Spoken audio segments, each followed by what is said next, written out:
Close your eyes, let the heavy, rushing demands of the modern world slip away, melting like snowflakes caught upon a warm woolen scarf. You are safe here, wrapped in the quiet cocoon of a deeply silent, snow-draped evening. Breathe in slowly, hold that cool, clean air for just a moment, and release it into the starlit stillness of the deep black forest. The year is 1780, and the harsh, biting winds of winter have been completely barred from the sanctuary we are about to enter. Before you stands a sturdy, ancient timber cabin, its heavy wooden logs seasoned by decades of gentle rain and golden sunshine. Golden light spills from the small frosted panes of a window, casting long, welcoming shadows across the undisturbed drifts of fresh, sparkling snow. You can hear it now, the rhythmic, soothing heartbeat of a dozen wooden clocks all ticking in a slow, comforting harmony. This is the domain of the master clockmaker, a place where time is not a master to be chased, but a gentle companion to be crafted and admired. The scent of sweet pine resin and warm beeswax drifts through the thick oak door, an invitation to step inside, to leave your worries on the frost-kissed threshold, and to sink deeply into a forgotten, peaceful era. Step forward, the door creaks open with a soft, welcoming groan, revealing a world woven from firelight, seasoned wood, and perfect, undisturbed tranquility. Rest now and simply listen to the glowing embers. As you settle into this warm and inviting space, let the soft chorus of wooden gears wash over you like a calming tide.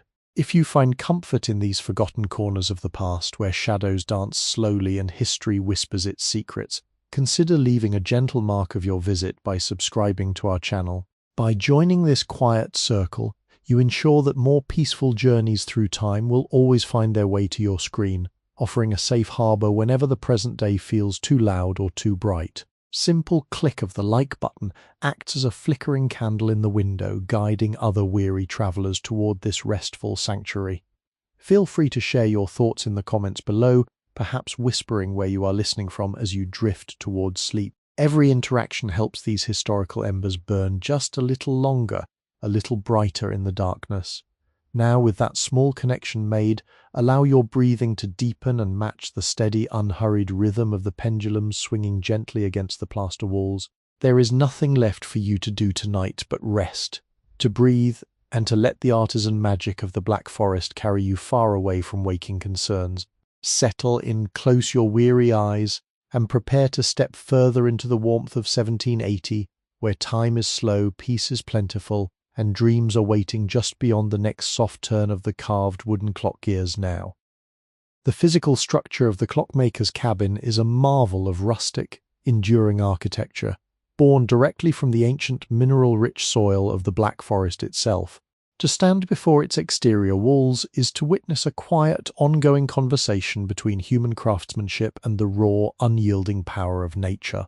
The structural logs, felled perhaps a full century ago during a significantly colder epoch, are massive cylindrical pillars of dark weathered spruce. They are stacked upon one another with a deliberate, loving precision that speaks volumes of the builder's patience. Time and the relentless alpine elements have painted these wooden bones in a rich, deeply satisfying tapestry of deep charcoals, muted silvers, and warm, earthy umbers. If you were to remove your leather glove and run your bare hand along the surface of these ancient timbers, you would immediately feel the deeply grooved channels left behind by the original woodsman's iron adze. These rhythmic, scalloped gouges have been smoothed by decades of relentless driving rain and the abrasive polishing of winter winds, creating a texture that feels remarkably like the skin of a gentle, ancient creature. Nestled snugly into the horizontal gaps between each massive log is a thick, meticulously packed layer of dried forest moss and heavy river clay,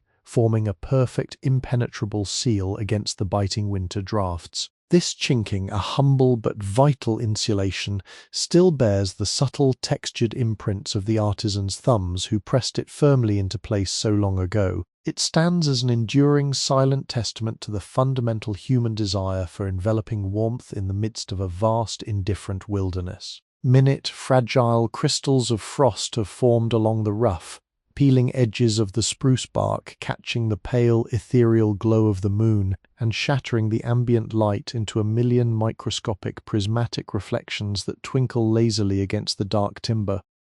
Directly below these sturdy, steadfast walls, the foundation of the cabin is composed of massive rounded river stones hauled entirely by hand from the icy, rushing depths of the nearby Kinzig River. These stones, remarkably smooth and cool to the touch, are now almost entirely buried beneath a thick, undulating blanket of pure, undisturbed snow.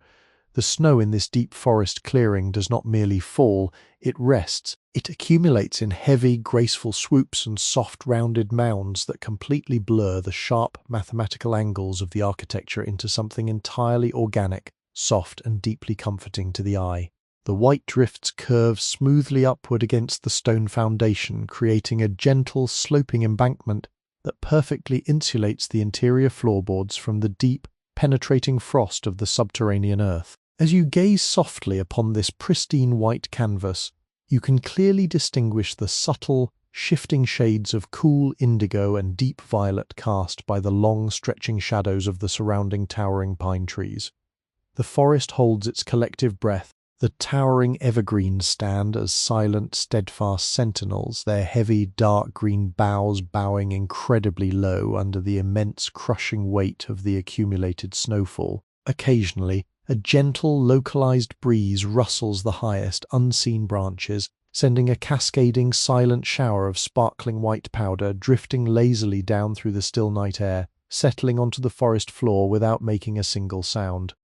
The roof of the cabin is a masterful expression of traditional alpine design, steeply pitched at a dramatic angle to effortlessly shed the burdensome, accumulated weight of the heavy winter snows. It is completely covered in hundreds of hand-split wooden shingles, overlapping one another in a tight, precise geometric pattern that resembles the protective scales of a dormant woodland giant. Each individual shingle, carved painstakingly from the resilient aromatic heartwood of the local cedar, has curled very slightly at its lower edge. This subtle warping, caused by the alternating baking heat of the summer sun and the damp, freezing chill of winter, creates a richly textured, rippling surface that manages to hold the base layer of snow in thick, velvety, insulating blankets. Protruding proudly from the exact center of this expansive snowy canopy is a robust, square chimney, constructed meticulously from the very same grey river stones as the heavy foundation. From its soot-blackened rectangular maw, a thick, twisting ribbon of fragrant grey wood smoke rises steadily into the clear, freezing, starlit atmosphere.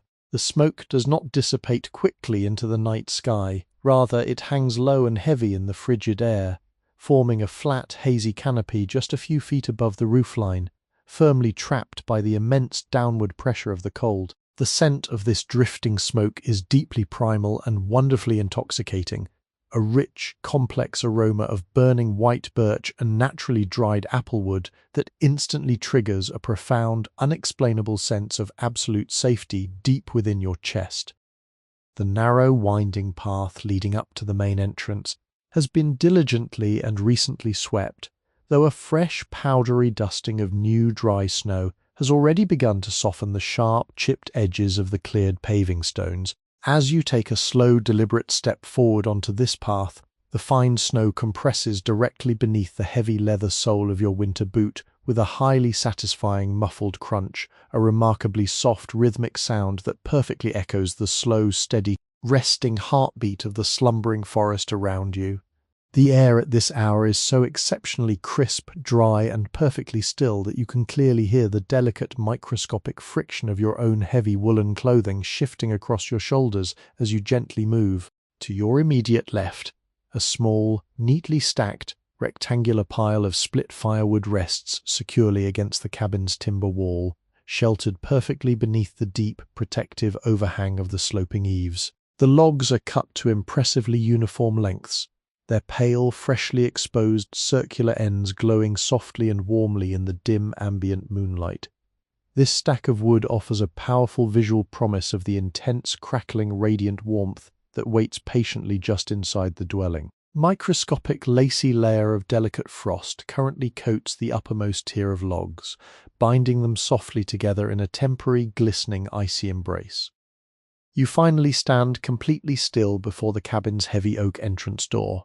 the ultimate defining barrier between the freezing, unpredictable wilderness at your back and the carefully cultivated, deeply cozy sanctuary of the master clockmaker ahead. This door is far more than a mere piece of functional wood. It is a profound, physical statement of safety and seclusion. It is constructed from exceptionally thick vertical planks of solid, old-growth oak, bound tightly and permanently together by 3 wide horizontal bands of dark, hand-forged iron. The ironwork is beautifully rustic and undeniably purposeful, bearing the subtle, dimpled, overlapping hammer marks of the skilled village blacksmith who shaped it over a roaring forge. Surprisingly large, highly ornate iron latch, polished to a dull, handsome, silvery gleam by thousands of human touches over the passing decades, rests exactly at waist height. Directly above this heavy latch, a small rectangular window is set deeply into the thick oak wood. Its glass panes are wonderfully thick, slightly wavy, and entirely imperfect, bearing the tiny, trapped air bubbles that serve as the charming hallmark of early hand-spun glass. The soft light actively pouring out through this frosted glass is remarkably warm, possessing a rich, honeyed amber hue that dances, sways, and flickers in perfect synchronization with the hidden, unseen movement of the grand hearth fire burning quietly inside. You slowly reach out your arm, your gloved fingers wrapping securely around the cold, solid, unyielding iron of the ornate latch. It is noticeably heavy and substantial to the touch, requiring a firm, deliberate downward press of your thumb to properly release the hidden internal metal catch. As you push downward with steady pressure, there is a distinct, highly satisfying mechanical clack, a crisp, definitive sound of heavy oiled metal sliding smoothly against heavy metal. You pull gently backward, and the massive, imposing oak door swings smoothly inward on its massive iron hinges with surprisingly little physical effort. As it moves, the wood utters an incredibly low, resonant, almost musical groan that speaks eloquently of its immense seasoned age and substantial weight. Instantly, a massive, invisible wave of profound, enveloping heat washes directly over your face and chest, colliding violently with the freezing outdoor air at the entryway and creating a fleeting, ghostly, curling wisp of white vapor perfectly suspended at the threshold. This escaping heat is not harsh, aggressive, or dry. It is wonderfully soft, thick, and deeply, instantly penetrating. It radiates outward from the unseen hearthroom, wrapping securely around your chilled shoulders and neck exactly like a heavy, comforting, freshly warmed wool blanket. Stepping carefully over the raised, polished wooden sill, you do not immediately enter the main, expansive living space. Instead, you find yourself within a small, intentionally enclosed transitional antechamber, an architectural buffer designed specifically and brilliantly to keep the bitter, sweeping winter drafts safely at bay. The floor within this intimate space is deliberately laid with remarkably smooth, perfectly square tiles of fired terracotta. These red clay tiles have been worn incredibly soft, smooth, and slightly uneven by generations of wet winter boots, heavy wooden clogs, and sweeping brooms. The lower walls of this small enclosed space are lined with a row of sturdy, hand-carved wooden pegs. From these smooth pegs hang thick, heavy woolen cloaks, wide-brimmed felt hats designed to shed heavy snowfall, and remarkably long, thickly knitted scarves. This collection of winter garments smells faintly and pleasantly of damp, natural wool, sweet cherry pipe tobacco, and the fresh, sharp, invigorating scent of the deep evergreen forest outside. In the far corner of the antechamber, a pair of deeply worn, supple leather boots rests neatly upon a slatted wooden bench, their thick, heavy soles still caked with a frozen mixture of dried woodland mud and slowly melting snow. Small, simple brass lantern hangs securely from an iron hook embedded in the low ceiling. Its single thick beeswax candle casts a delightfully weak, golden, circular pool of light that perfectly illuminates hundreds of tiny dancing dust motes swirling lazily and peacefully in the warm enclosed air. Here, in this secure intermediate space, you turn and slowly push the heavy outer oak door closed behind you. The solid, resounding, deeply finalized thud of the thick oak meeting the heavy timber doorframe instantly and completely severs your auditory connection to the howling, freezing winds and the biting, absolute cold of the vast winter night. The absolute profound empty silence of the exterior forest is immediately and fully replaced by an entirely different kind of quiet, a distinctly warm, breathing and undeniably living quiet. You inhale deeply through your nose, allowing your lungs to expand, and you notice that the atmospheric scent profile has shifted dramatically in an instant. The sharp, metallic, almost painful crispness of the freezing snow is completely gone. In its place is an incredibly rich, incredibly complex, and profoundly comforting interior bouquet. You can distinctly smell the sweet, floral, almost honey-like notes of melting yellow beeswax. You can catch the sharp, slightly acidic, clean tang of brass polishing compound. You can detect the deep, earthy, grounding aroma of aged, oiled walnut wood. Underpinning it all is the lingering, incredibly savory, mouth-watering scent of a slow-cooked, hearty root vegetable stew, simmering patiently and gently in an iron pot somewhere in the near distance. The air inside this cabin feels remarkably heavy, delightfully thick, and intensely charged with the concentrated, deeply peaceful energy of a master craftsman's private, undisturbed domain. You gently place your palm against the secondary interior door, a lighter partition of pale pine, and apply soft pressure. It yields silently on oiled brass hinges, and as you cross this final threshold, you are enveloped not merely by physical warmth, but by a magnificent, living acoustic symphony. This expansive room is the beating heart of the Clockmaker's solitary universe. Clinging to the plastered walls, resting with dignity upon thick oak shelves, and standing tall in shadowed corners are dozens of mechanical timepieces. They are all awake, breathing together in a mesmerizing complex rhythm. The collective sound is miraculously devoid of chaos. Instead, it forms a perfectly orchestrated chorus of delicate brass, tempered steel, and carved linden wood. If you isolate the layers of sound, you can distinctly hear the slow, ponderous thud and tock of a towering floor clock in the furthest corner. Its heavy lead pendulum swings in a wide, lazy arc that patiently dictates the baseline pulse of the entire cabin. Woven beneath this deep foundation are the significantly faster, crisply metallic ticking sounds of smaller, unfinished mantle clocks. Their tiny, precisely cut escapement wheels dance with contained joy. These overlapping frequencies meld perfectly to create a continuous textural hum in the warm air. It is a mechanical heartbeat that acts like a weighted woolen blanket for an exhausted mind. It is a profoundly comforting sound that requires absolutely nothing from you. You do not need to analyze its rhythm. You are simply invited to allow it to wash completely over your tired senses, providing a constant, unyielding assurance that everything in this room is completely safe, endlessly predictable, and functioning with flawless, enduring grace. Directly to your right, dominating the eastern wall of the workshop, is the magnificent, roaring source of the cabin's enveloping heat. It is a massive, incredibly wide hearth, constructed painstakingly from the very same heavy, rounded river stones that form the building's buried foundation. The immense stones are heavily blackened and deeply scorched across their centers, bearing the permanent, layered, ashen scars of countless long, bitter Black Forest winters. Inside the cavernous firebox, a substantial pyramid of thick, seasoned beechwood logs is locked in a slow, mesmerizing dance of consumption. The flames do not roar aggressively, rather they perform a gentle rolling ballet of vibrant color. Licking upwards along the rough bark of the drying wood, the fire shifts smoothly from a deep glowing indigo at its searing base, blooming outward into brilliant transparent amber, and finally terminating in soft flickering tongues of pale yellow that reach blindly up into the dark soot-stained throat of the chimney. Deep beneath the active flames lies a thick, incredibly deep bed of glowing coals.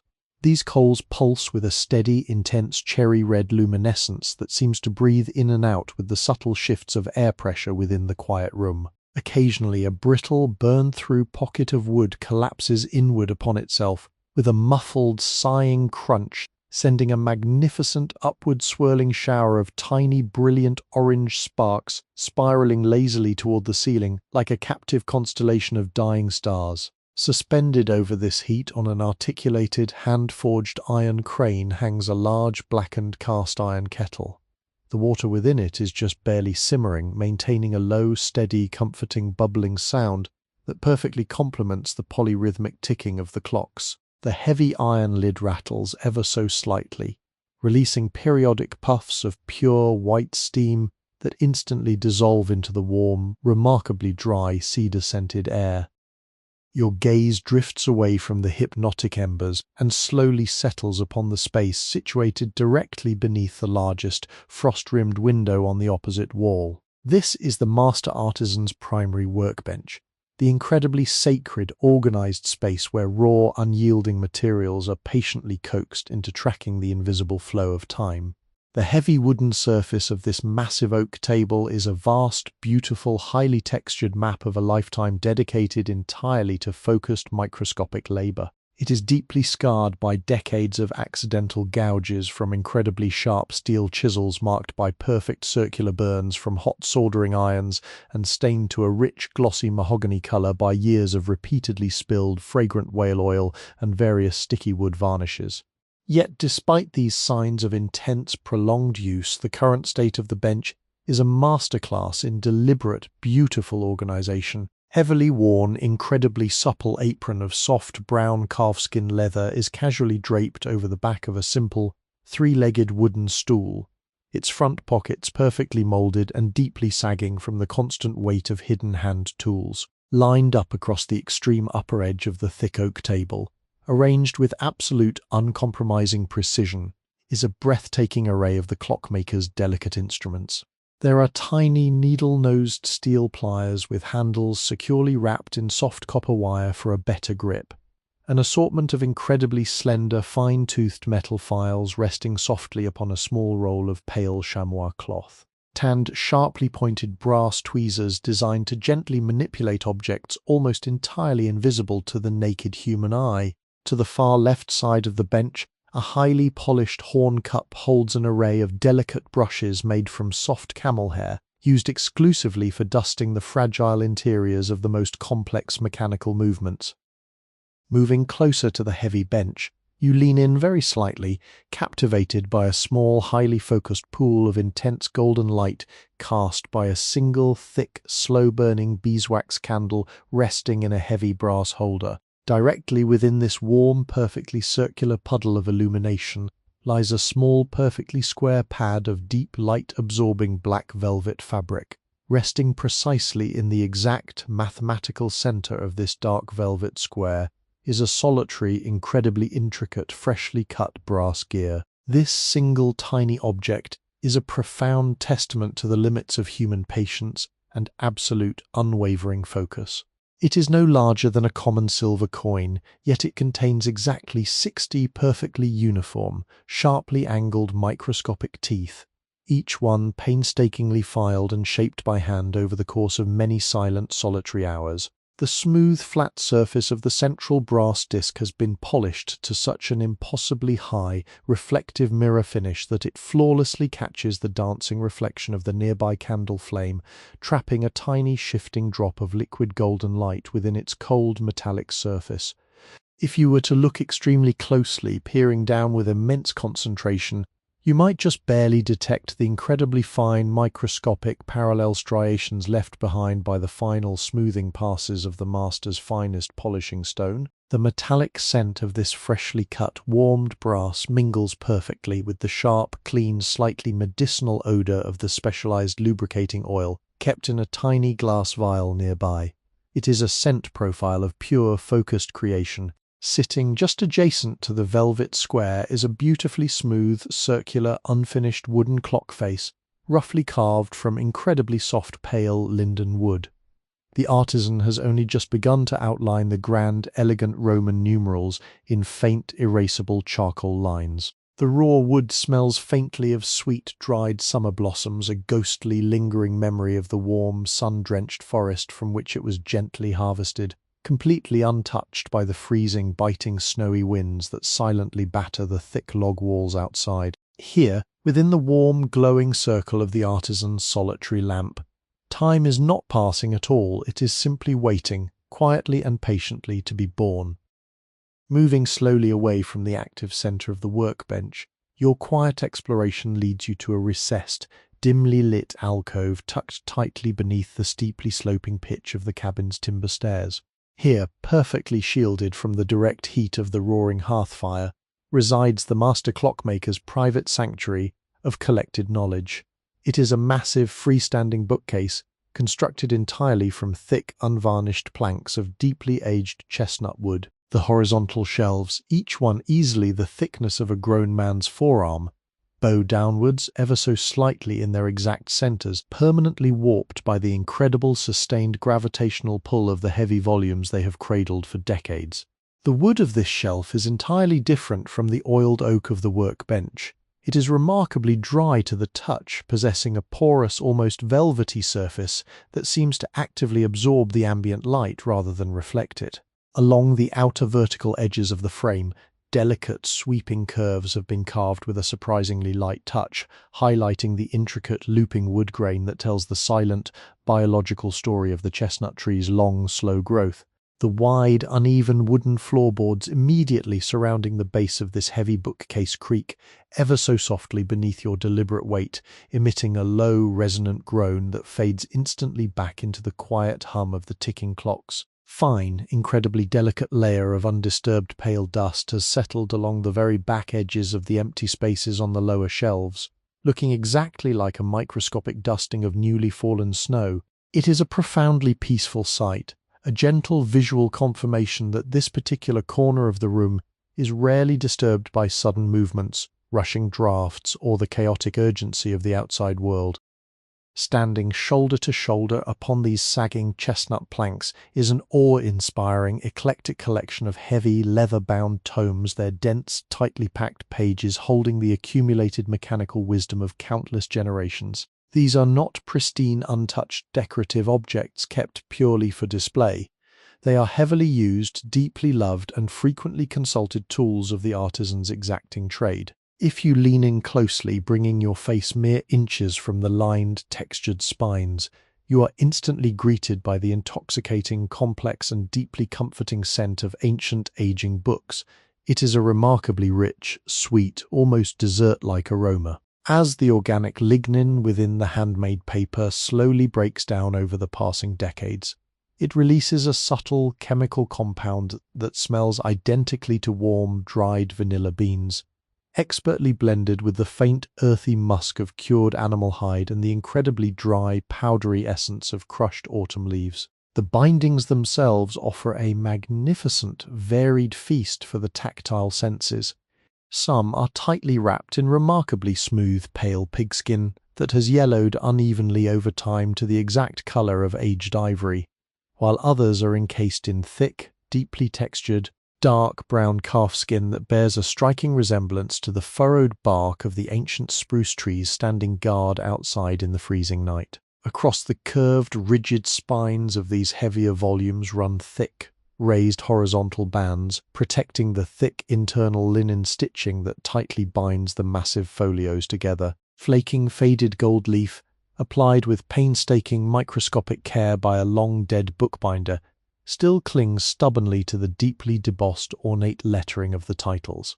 These grand formal titles speak softly of celestial mechanics, advanced geometry, the complex calculation of lunar phases, and the esoteric, heavily guarded art of tempering raw steel. Tucked softly between the yellowing pages of a particularly massive dark blue volume, you can just barely glimpse the brittle, dried purple stem of a wild mountain lavender sprig, placed there long ago to serve as a fragrant temporary placeholder, its faint floral ghost mingling beautifully with the scent of dry parchment.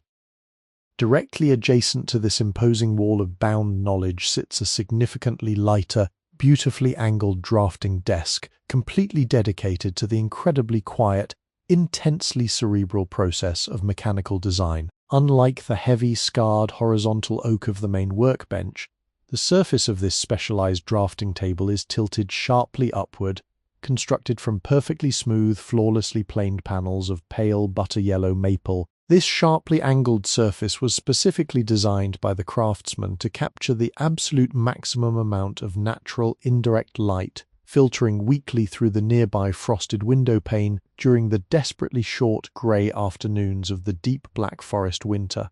The maple wood is incredibly smooth, polished by the repeated friction of heavy sleeves and sliding paper to a soft, incredibly slippery satin finish. Currently unfurled across the exact center of this smooth, sloping maple surface is a massive, incredibly thick sheet of pristine, heavy rag paper. This is not the flimsy, uniform paper of the modern age. It is a substantial, luxurious material manufactured entirely from beaten cotton and linen fibers. It possesses a wonderfully coarse, heavy, fibrous texture that you can clearly see with the naked eye.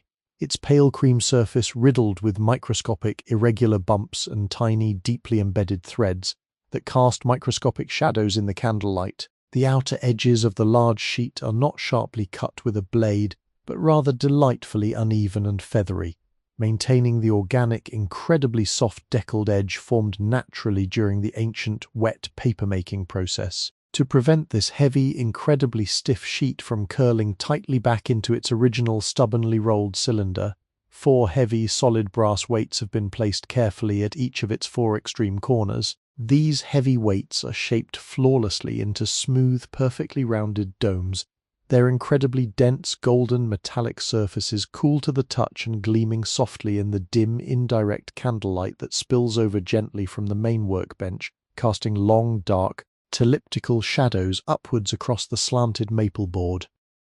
Drawn painstakingly upon this thick, luxurious expanse of textured cotton paper is a magnificent, breathtakingly complex blueprint of a planned clock movement. It is a purely two-dimensional universe constructed entirely from intersecting circles, perfectly straight lines and dense blocks of handwritten mathematical calculations. The fluid medium used to create this masterpiece is a deep, rich iron gall ink. When originally laid down by the sharp scratch of the metal nib, this wet ink would have been a stark purplish black. However, over the passing months, as the iron particles slowly oxidized, the ink has beautifully shifted into a deeply warm shade of dark rust brown. The drawn lines themselves are a profound study in absolute, unwavering human control. The sweeping circumferences of the main driving gears have been traced flawlessly using a heavy brass compass, leaving behind a faint microscopic indentation in the thick paper exactly where the sharp steel pivot point was anchored. Radiating perfectly outward, from the exact mathematical center of these large circles, are dozens of incredibly thin, straight lines denoting the calculated placement of every single brass tooth. Bordering these mechanical drawings are columns of tiny, looping, cursive script, detailing gear ratios with an elegant hand. Beside the parchment rests the artisan's simple drafting tools, a long ruler carved from incredibly dark ebony wood, a small piece of natural black willow charcoal used for rough preliminary sketching, and a delicate white goose feather quill, its hollow tip stained permanently dark brown. The ambient scent immediately surrounding this desk is incredibly dry, dominated entirely by the smell of the raw cotton paper and the dusty, distinctively mineral tang of the charcoal stick. Sitting in the quiet presence of these magnificent, static drawings, you can profoundly feel the immense, focused mental energy poured directly into their creation. They represent a flawless theoretical perfection, a beautiful, silent promise of the mechanical life that will eventually be coaxed into solid existence from unyielding metal.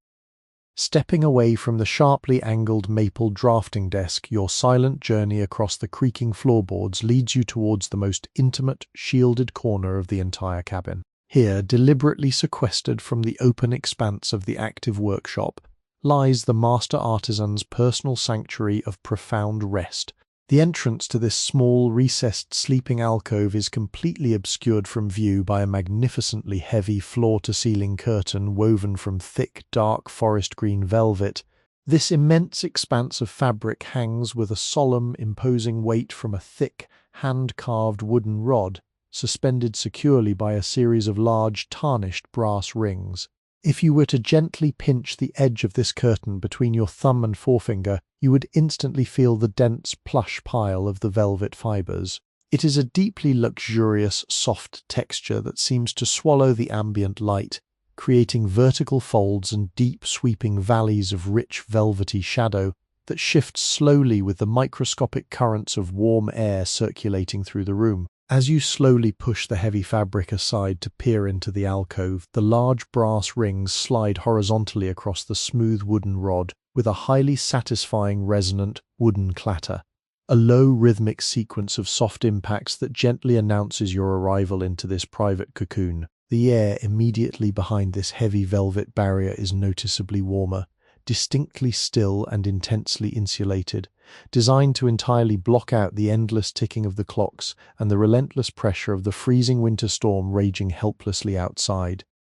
Dominating the entirety of this small enclosed alcove is a wonderfully substantial, deeply inviting bed frame constructed purely from thick, unvarnished planks of deeply seasoned mountain alder. The wood is remarkably pale, possessing a subtle rosy undertone that glows softly in the dim, indirect light, and its broad surfaces have been sanded to a perfectly smooth finish by countless years of gentle use. Every single edge of the thick alder wood has been painstakingly rounded and softened, completely eliminating any possibility of harsh contact in the pitch-black darkness of a deep winter night. Supporting the massive weight of the bedding is a brilliant, traditionally crafted foundation consisting of a tight, interwoven matrix of heavy hemp ropes. These strong, coarse ropes are laced tightly through a series of evenly spaced circular holes bored directly into the thick wooden side rails, creating a wonderfully resilient lattice that yields perfectly to the heavy contours of a resting human body. Resting directly upon this tight hemp lattice is a massive, incredibly thick mattress sack, sewn meticulously from dense, unbleached linen. This enormous sack is completely overstuffed with incredibly dry, freshly harvested alpine meadow straw, carefully blended with generous handfuls of dried chamomile flowers and intensely fragrant wild mountain mint. As you gently press your opened palm downward into the very center of this thick mattress, the dry straw yields beneath your focused weight with a wonderfully soft, highly textured, whispering crunch. This downward pressure forces a gentle, invisible puff of trapped air to escape directly upward, releasing a sudden, profoundly soothing wave of deeply herbal, sun-baked fragrances that instantly calm the mind. Layered meticulously over this fragrant, straw-filled foundation are the bed linens, woven entirely by hand from deeply textured, incredibly durable natural flax. These heavy sheets possess a delightfully rustic, substantial weight and a distinctly tactile, slightly coarse weave that feels wonderfully grounding and fundamentally real against bare skin. They have been repeatedly washed in the frigid, rushing waters of the nearby river and left to dry naturally over fragrant bushes in the bright alpine sun, giving them an exceptionally clean, crisp scent that perfectly mimics the incredibly fresh, freezing outdoor air, but completely without the biting chill. Tucked carefully between these heavy linen sheets, resting exactly where weary feet would eventually seek desperate refuge, is a magnificent long-handled brass bed warmer. This incredibly practical domestic tool resembles a deeply polished shallow metal pan, fitted tightly with an intricately pierced hinged brass lid. Earlier in the evening, the careful clockmaker purposefully shoveled a small glowing scoop of intensely hot cherry-red embers directly from the deepest recesses of the roaring main hearth and sealed them securely inside this brass chamber. By slowly and rhythmically sweeping this hot metal pan back and forth between the freezing sheets, the artisan entirely banishes the deep, penetrating dampness and the miserable, bone-chilling cold that inevitably seeps into a dormant cabin. The faint, comforting scent of deeply scorched linen and warm, oxidized brass stubbornly lingers in the enclosed air of the alcove, serving as a powerful olfactory promise of the intense, enveloping physical warmth that waits patiently beneath the heavy covers. Piled generously upon these freshly warmed linens is a breathtaking, protective mountain of incredibly heavy, deeply textured woolen blankets. These magnificent covers are woven from the raw, unprocessed fleece of sturdy, high-altitude sheep, possessing an incredibly dense, slightly rough texture that feels delightfully substantial and immensely protective. The thick wool has deliberately not been stripped of its natural oils, meaning that if you were to bury your face deeply into the folded fabric, you would instantly detect the incredibly rich, earthy, deeply comforting aroma of natural lanolin, a distinctly organic, grounding scent that firmly anchors your racing mind back into the physical living world. The blankets are dyed using entirely natural, wild-foraged materials, resulting in beautifully muted, harmonious shades of deep forest floor moss green, rich, earthy walnut brown, and the soft, pale, mottled grey of heavy winter clouds. Crowning this magnificent, towering assembly of woven warmth is a simply massive, incredibly billowy eiderdown quilt. This extraordinary cloud-like covering is stuffed to absolute capacity with the exceptionally soft, downy underfeathers of waterfowl, trapped securely within a casing of incredibly tight, heavy crimson cotton. The sheer volume of this down quilt is visually staggering. It rises highly off the flat surface of the bed like a soft, rolling crimson hill, holding a vast, insulating layer of completely motionless warm air directly against the sleeping body. When you carefully pull this heavy, magnificent quilt up over your shoulders, the combined physical weight of the thick wool and the immense volume of the down creates a deeply profound sensation of gentle, even, full-body compression. Resting quietly on the deeply shadowed floor directly beside the head of this magnificent bed is a small, simple, three-legged wooden stool serving dutifully as a humble, unadorned nightstand. The seat of this small stool is slightly dished in the very center, entirely worn down by decades of holding a few carefully chosen nocturnal necessities. Sitting squarely upon this smooth wooden depression is a shallow, beautifully glazed ceramic dish, heavily mottled in incredibly rich, organic shades of deep, firing kiln brown and mossy, earthy green. Resting securely within this protective ceramic dish is a single, remarkably short stump of yellow beeswax candle, its cotton wick currently burning with a tremendously weak, perfectly calm golden flame. This tiny light source actively refuses to aggressively pierce the dense, enveloping shadows of the small alcove.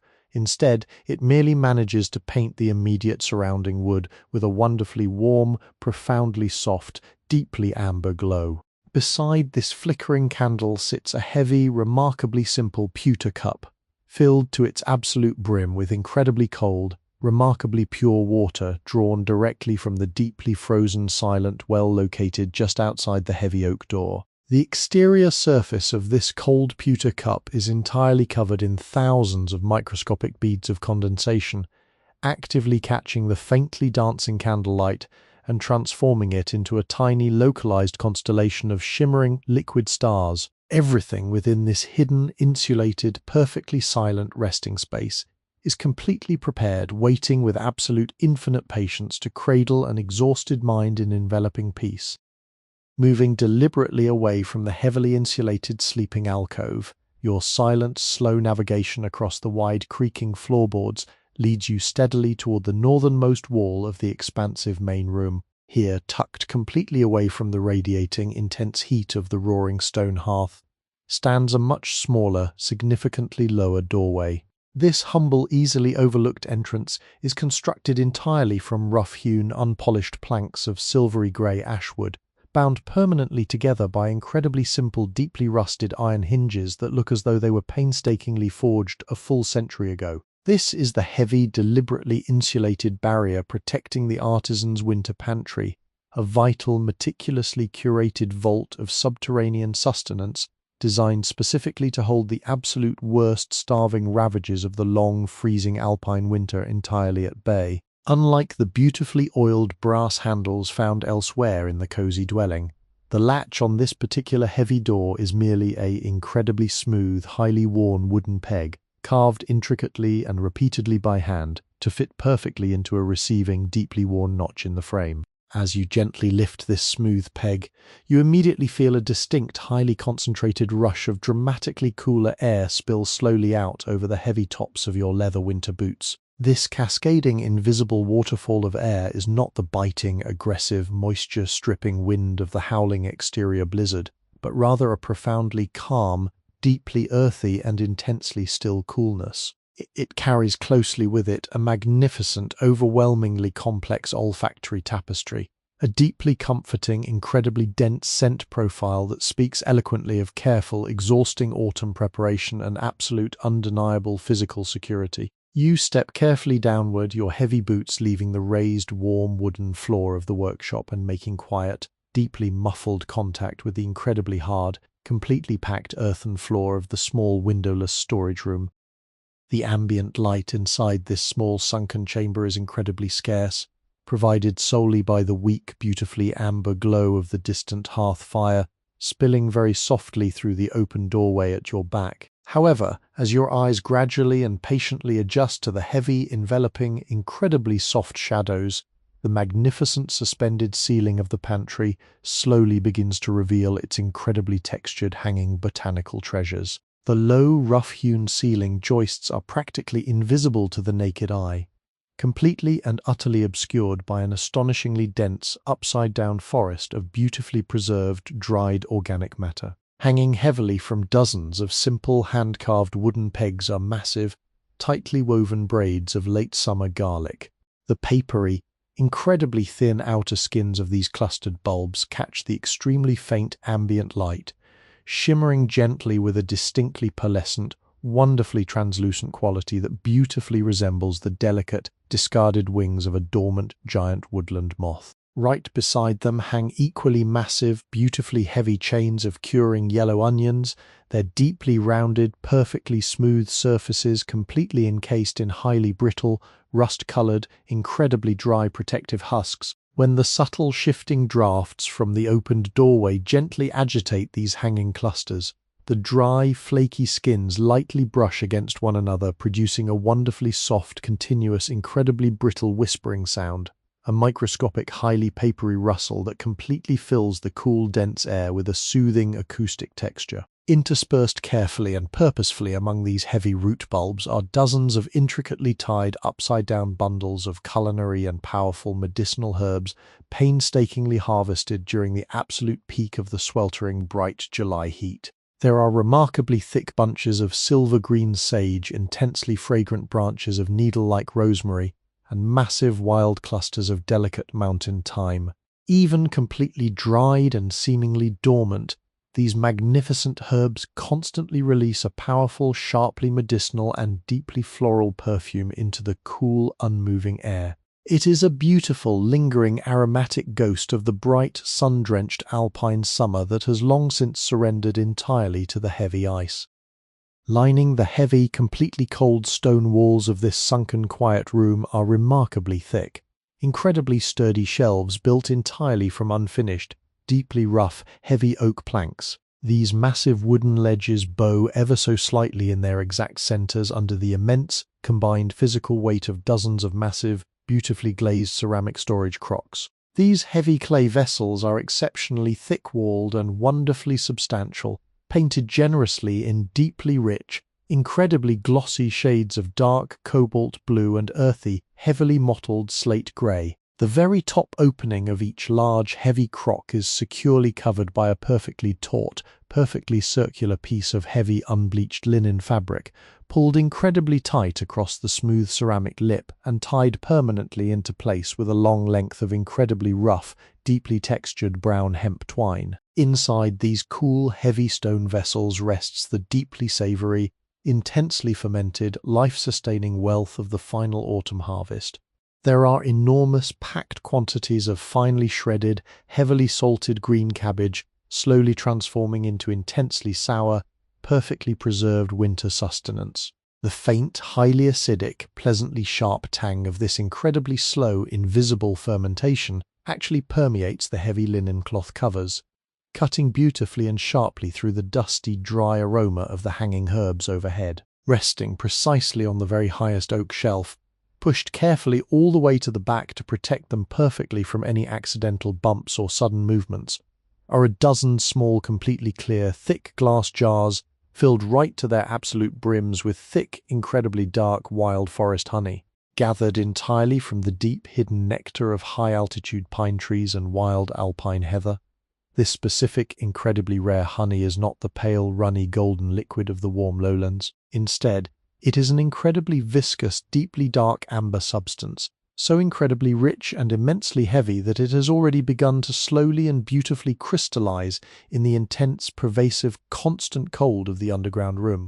the microscopic geometric sugar crystals forming beautifully along the inner curved surfaces of the thick glass actively catch the faint ambient light from the doorway, sparkling radiantly like tiny suspended veins of pure, unrefined gold, trapped permanently within the heavy, dark, sweet syrup. Directly below the heavy wooden oak shelves resting incredibly firmly upon the intensely packed, remarkably dry, cool earthen floor are three massive, deeply slatted wooden storage bins. These large, meticulously constructed rectangular crates are filled nearly to the absolute top with incredibly fine, perfectly dry, pale grey river sand. Completely buried deep within this insulating, heavily temperature-regulating sand are the hardy, remarkably heavy, starch-filled treasures of the subterranean garden. There are massive, oddly shaped, incredibly dense winter potatoes still bearing the faint scent of wet soil, long, deeply orange, incredibly woody carrots with their green tops carefully twisted off, and round, incredibly heavy, wonderfully purple-topped turnips. The pure ancient genius of this perfectly refined storage method ensures that the heavy, valuable root vegetables remain wonderfully crisp, intensely firm, and perfectly hydrated, utterly and completely protected from the devastating, cell-destroying deep freeze of the long, dark winter outside. Right next to these heavy, sand-filled bins sits a single, remarkably large, deeply curved wooden barrel, its heavy oak staves held incredibly tightly together by three remarkably thick, heavily oxidized dark iron hoops. The heavy wooden circular lid of this specific barrel has been deliberately left slightly ajar by the careful clockmaker,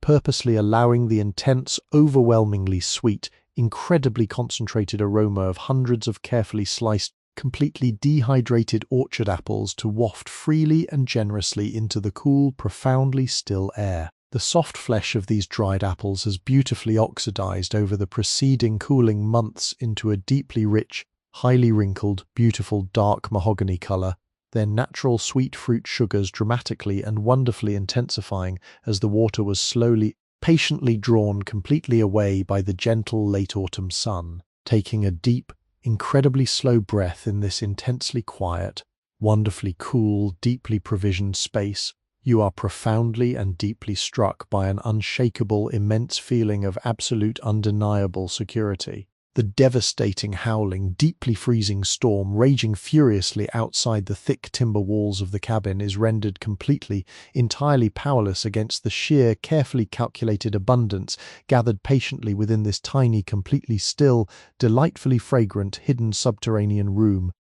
Returning from the completely silent, intensely quiet depths of the subterranean root cellar, the master clockmaker slowly approaches the vast, radiating stone hearth to begin a deeply cherished, intensely calming nightly ritual of restorative preparation. Suspended securely upon the blackened, hand-forged, deeply pitted iron crane is a surprisingly delicate, beautifully round-bellied, remarkably thin-walled copper kettle. This highly treasured vessel is dedicated exclusively to the slow boiling of pristine, incredibly cold, high-altitude spring water drawn directly from the deep, freezing stone well outside. Unlike the incredibly heavy, immensely thick-walled cast-iron pots used for simmering dense winter stews, this specialized copper kettle has been polished repeatedly over the passing decades until its wonderfully smooth, gracefully curved surface glows with a deep, mesmerizing, distinctly reddish-gold warmth that beautifully reflects the constantly dancing flames. The extreme sustained heat of the deeply settled, intensely glowing cherry-red embers radiating powerfully upward from the thick grey ash bed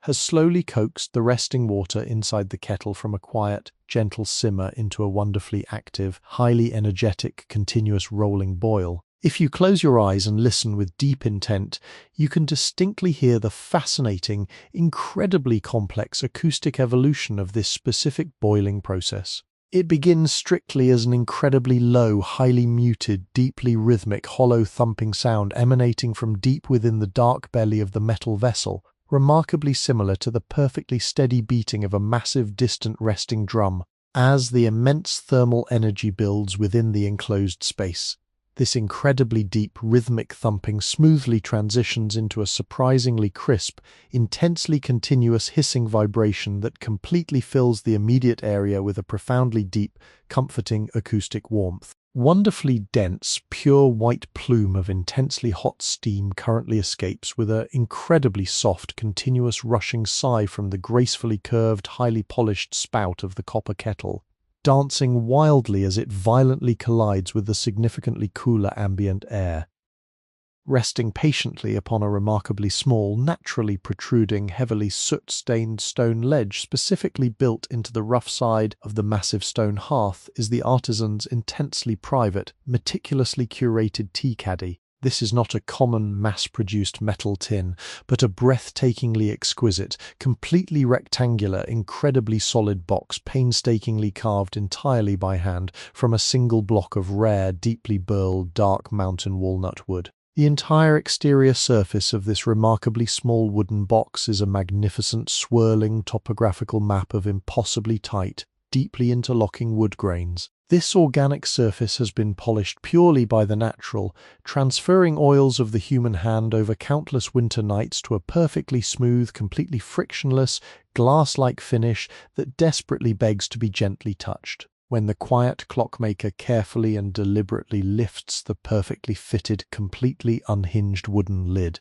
a delightfully subtle, incredibly faint suction sound is instantly released. It is a tiny, highly satisfying mechanical pop that instantly frees a wonderfully concentrated, overwhelmingly fragrant, incredibly dense cloud of deeply herbal, profoundly aromatic essences directly into the waiting air. This is a meticulously crafted, highly localized winter blend gathered entirely by hand during the fleeting, bright, sun-drenched days of the previous summer. Inside the incredibly smooth, dark wooden chamber rests a highly textured, profoundly colorful mixture of completely dehydrated botanical treasures. There are thousands of tiny, completely fragile, incredibly pale yellow linden blossoms, their almost microscopic, papery petals perfectly preserved, offering a profoundly sweet, almost intoxicatingly honey-like floral scent. Mixed deeply among these pale, fragile flowers are generous quantities of roughly crushed, intensely dark purple elderberries, dramatically shriveled into tightly wrinkled, hard little spheres that immediately contribute a distinctly sharp, wonderfully tart, deep, fruity fragrance. Grounding this entire aromatic profile are heavily roasted, surprisingly thick, woody chunks of deeply foraged dandelion root, contributing a profoundly deep, incredibly earthy, robust, smoky richness that completely anchors the lighter, soaring floral notes. The completely focused craftsman carefully retrieves a magnificent, wonderfully heavy, deeply rounded, surprisingly thick-walled drinking mug from a nearby highly worn wooden peg. This highly cherished vessel is formed entirely from incredibly thick, amazingly coarse, heavily grooved, pale grey stoneware clay, lovingly shaped long ago by the skilled hands of a revered village potter. The expansive exterior of the heavy mug is partially glazed in a remarkably uneven, deeply pooling, extraordinarily dark forest green enamel that beautifully resembles the thick, completely soaked moss found clinging to the ancient freezing river stones deep within the lowest part of the valley. The artisan calmly uses a remarkably small, highly polished, surprisingly delicate spoon, carved completely from translucent, incredibly smooth animal horn, to carefully scoop a generous, perfectly rounded mound of the wonderfully fragrant, completely dry herbal mixture directly into the completely empty, remarkably cold, deeply shadowed belly of the heavy stoneware mug. With incredibly deliberate, impossibly slow, highly practiced movements, the wonderfully heavy, intensely radiating copper kettle is lifted carefully from its heavy iron hook using a remarkably thick, deeply padded piece of heavily scorched leather. As the master slowly tips the polished copper spout firmly downward, a perfectly clear, incredibly hot, gracefully arcing stream of violently boiling water cascades smoothly into the waiting mug. The exact instant the hot water makes direct contact with the completely dry resting herbs, a magnificent, deeply satisfying, highly acoustic, wonderfully hissing crackle echoes softly into the profoundly quiet room. Instantly, the dormant, tightly curled linden leaves and the heavily wrinkled elderberries begin a mesmerizing, incredibly active, frantic, swirling dance within the turbulent water, rapidly unfurling and beautifully expanding as they greedily absorb the intense heat. The previously clear water immediately begins to dramatically transform, shifting beautifully before your very eyes from perfectly transparent into a breathtakingly rich, incredibly deep, glowing shade of incredibly warm golden amber, heavily laced with wonderfully subtle, swirling streaks of deep burgundy. Carrying the wonderfully heavy, intensely radiating mug with both deeply calloused hands, intentionally allowing the immense, profoundly comforting heat to slowly soak deep into the thick, weathered skin of his broad palms, the clockmaker returns completely silently to the incredibly large, steeply angled oak workbench. The magnificent, expansive workspace must be completely prepared for the incredibly long, intensely focused hours of absolute profound solitude that lie patiently ahead in the deep winter night. Placing the heavily steaming, intensely hot mug incredibly carefully upon a remarkably small, perfectly circular disc of incredibly soft, highly protective pale brown cork, the focused artisan immediately begins the incredibly slow, deeply methodical process of organizing the surrounding tools. First, an incredibly tiny, highly specialized pair of unbelievably sharp, unyielding steel scissors is carefully employed to meticulously trim the heavily charred, entirely black,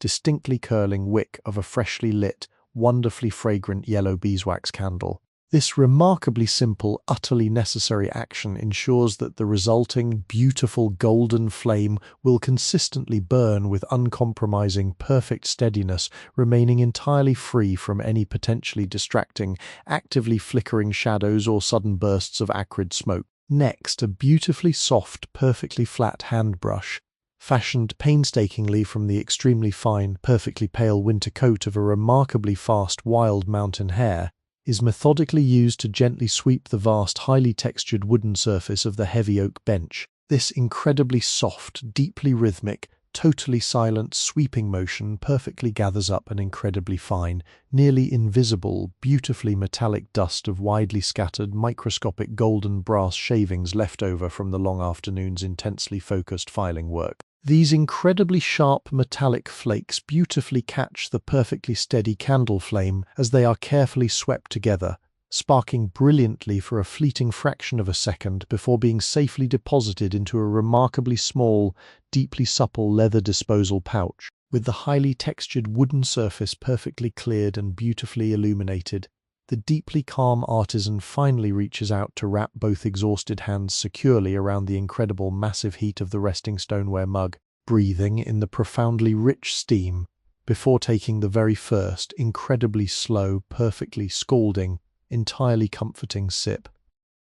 With the herbal tea resting quietly on its soft cork mat, the master clockmaker turns his unwavering attention to the most crucial implements of his exacting trade. Resting perfectly flush against the elevated back edge of the heavy oak workbench is a remarkably slender, incredibly long, flawlessly joined wooden case. This exquisite container is fashioned completely from deeply figured olive ash wood, its smooth, sweeping surface polished purely by years of constant handling to a distinctly warm, highly reflective, buttery sheen. Two tiny, perfectly formed brass hinges secure the heavy lid. As the artisan gently lifts this long wooden cover, a wonderfully soft, highly protective interior of deeply faded pale blue velvet is slowly revealed. Nestled securely within deeply recessed grooves cut into this velvet bed is a meticulously organized row of cutting tools. These are the specialized steel gravers, incredibly delicate, remarkably sharp, needle-like chisels absolutely required for turning microscopic brass pivots and carefully shaping incredibly tiny steel pinions with breathtaking accuracy. The slender handles of these vital tools are carved from exceptionally dense, deeply dark African blackwood, a highly exotic, incredibly rare material obtained slowly through a complex network of traveling merchants crossing freezing mountain passes. The wood is so intensely heavy that it naturally sinks like a solid stone when gently placed in water.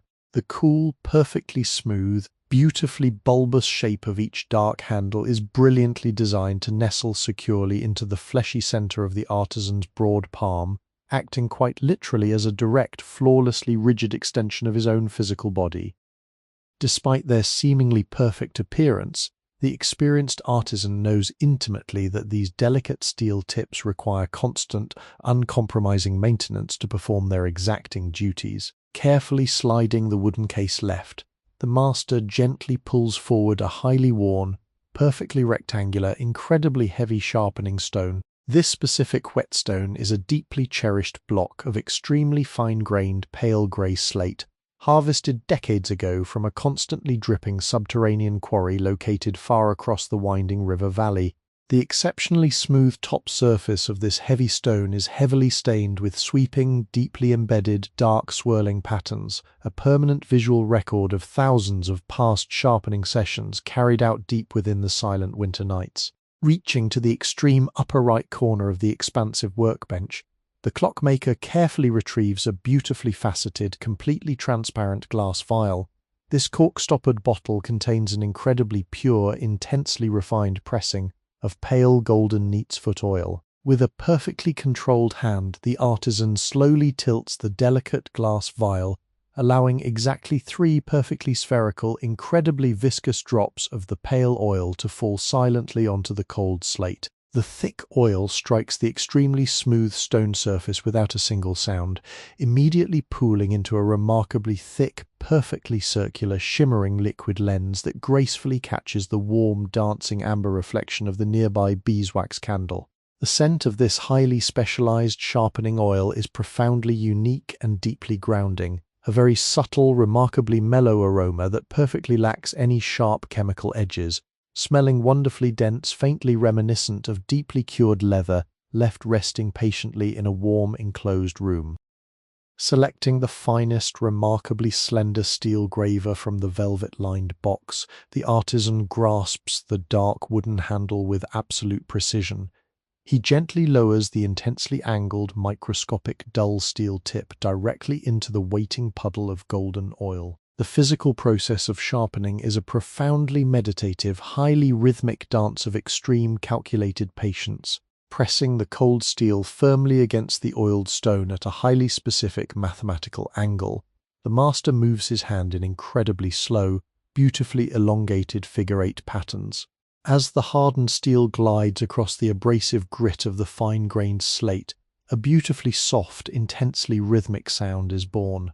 It is a wonderfully continuous, delightfully airy whispering sound, perfectly mimicking the deeply soothing, distant resonance of soft ocean waves quietly pulling back across a completely empty expanse of smooth beach pebbles. The thick golden oil slowly begins to mix perfectly with completely invisible particles of freshly removed steel, gradually transforming the transparent puddle into a wonderfully streaked, deeply silvery opaque suspension. After dozens of flawlessly executed slow passes, the artisan carefully lifts the specialized tool and gently wipes the oil-soaked tip across a profoundly supple piece of deeply oiled horsehide leather tacked securely to the side of the heavy bench. This final stropping action perfectly removes any lingering burrs from the freshly cut metal.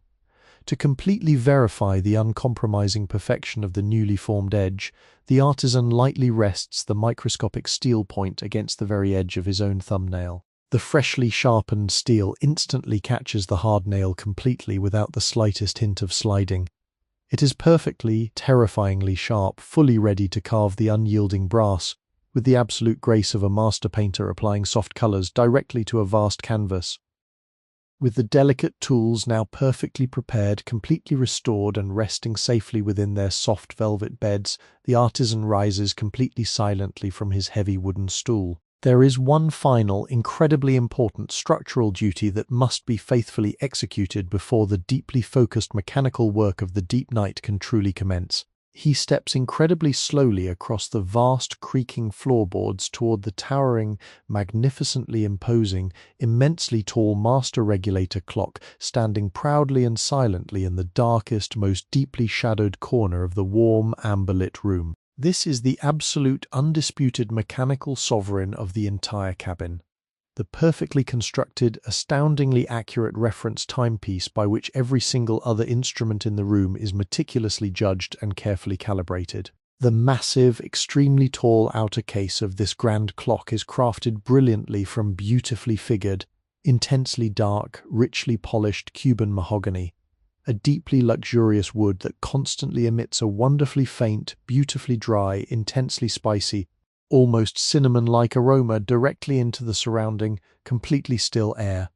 The artisan gently grasps the remarkably tiny, beautifully cast, highly ornate brass key tightly resting flush within the remarkably clear glass door and slowly turns it with a highly satisfying, exceptionally solid mechanical click. As the heavy glass door smoothly swings open, the deeply muffled, immensely heavy, perfectly rhythmic heartbeat of the massive lead pendulum is instantly, dramatically amplified, completely filling the highly localized air with its profound, overwhelmingly deep, perfectly steady, unyielding thud.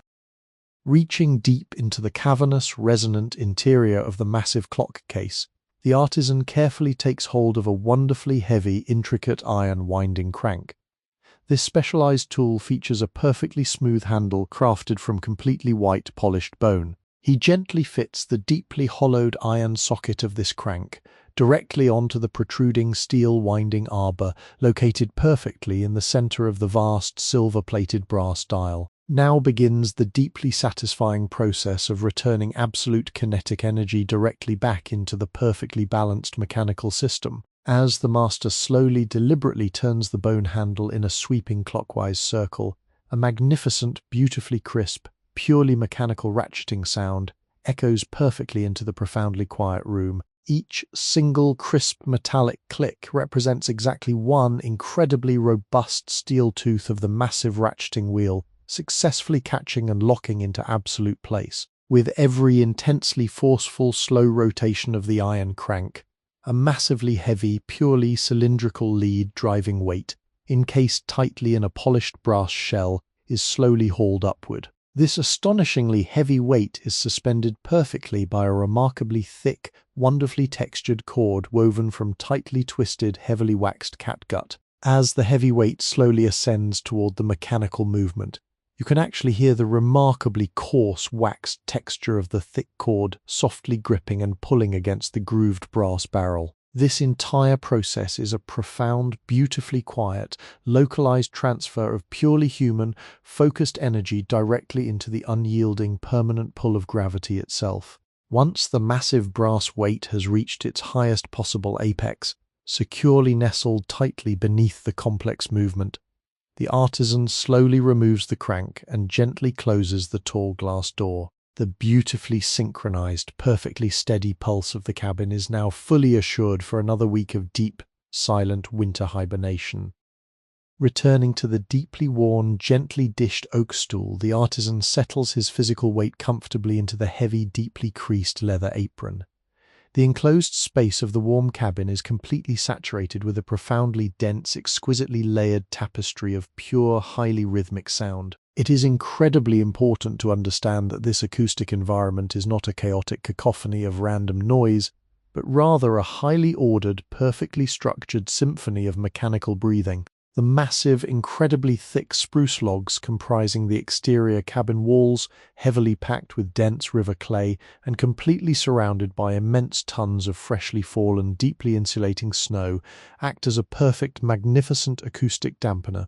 They entirely absorb any harsh, reverberating echoes from the outside world, leaving behind only the most exceptionally warm, wonderfully rounded, perfectly distinct mechanical notes within the room. In the furthest, most deeply shadowed corners of the space, the towering, imposing floor clocks provide a profoundly deep, incredibly slow, intensely resonant foundational baseline. Their massive, heavily weighted lead pendulums swing constantly in wide, entirely lazy arcs, producing a heavy, deeply muffled thud that resonates perfectly, smoothly through the heavy, dry floorboards and travels directly upward through the extraordinarily thick wooden legs of the workbench. Floating gracefully above this incredibly deep, warm acoustic foundation is the slightly faster, remarkably cheerful, significantly brighter cadence of the beautifully carved, decorative wooden wall clocks. Their noticeably smaller, significantly lighter wooden pendulums beat with a wonderfully crisp, incredibly dry wooden toque, wonderfully reminiscent of perfectly dry, hollow twigs snapping incredibly gently under a massive, softening layer of wet forest moss. And finally, dancing wildly and joyfully at the absolute peak of this complex auditory pyramid, are the incredibly fast, wonderfully delicate, beautifully metallic whispers of the tiny, completely unfinished pocket watch movements, resting quietly under incredibly clear, curved glass domes on the uppermost shelves. This magnificently complex, multi-layered acoustic blanket is so incredibly dense and profoundly constant that it effectively functions as an enveloping, deeply comforting veil of pure white noise, totally isolating the weary mind from the unpredictable, freezing darkness of the vast winter night waiting just outside the incredibly thick, iron-bound oak door. To truly comprehend the absolute microscopic magic of this deeply hypnotic layered rhythm, one must mentally lean incredibly close to the solitary, completely exposed, shining brass movement resting patiently in the exact mathematical center of the heavy oak workbench, illuminated flawlessly by the perfectly steady, incredibly warm, distinctly golden pool of localized candlelight. The beating, incredibly active heart of this unhoused mechanism is the wonderfully delicate, astoundingly complex escapement. This tiny, breathtakingly intricate assembly of deeply hardened steel and highly polished brass is entirely responsible for directly dissecting the continuous, unyielding flow of raw mechanical energy into perfectly measured, intensely discrete, flawlessly uniform fractions of time. The master clockmaker lowers his heavy head slightly, bringing his focused ear incredibly close to the exposed, beautifully brushed brass plates, completely surrendering his refined auditory senses to the magnificent, purely mechanical physics of the microscopic, endlessly repeating collision. The highly refined, incredibly sharp, precisely angled steel teeth of the incredibly tiny escape wheel rotate constantly with an immense, entirely invisible pressure.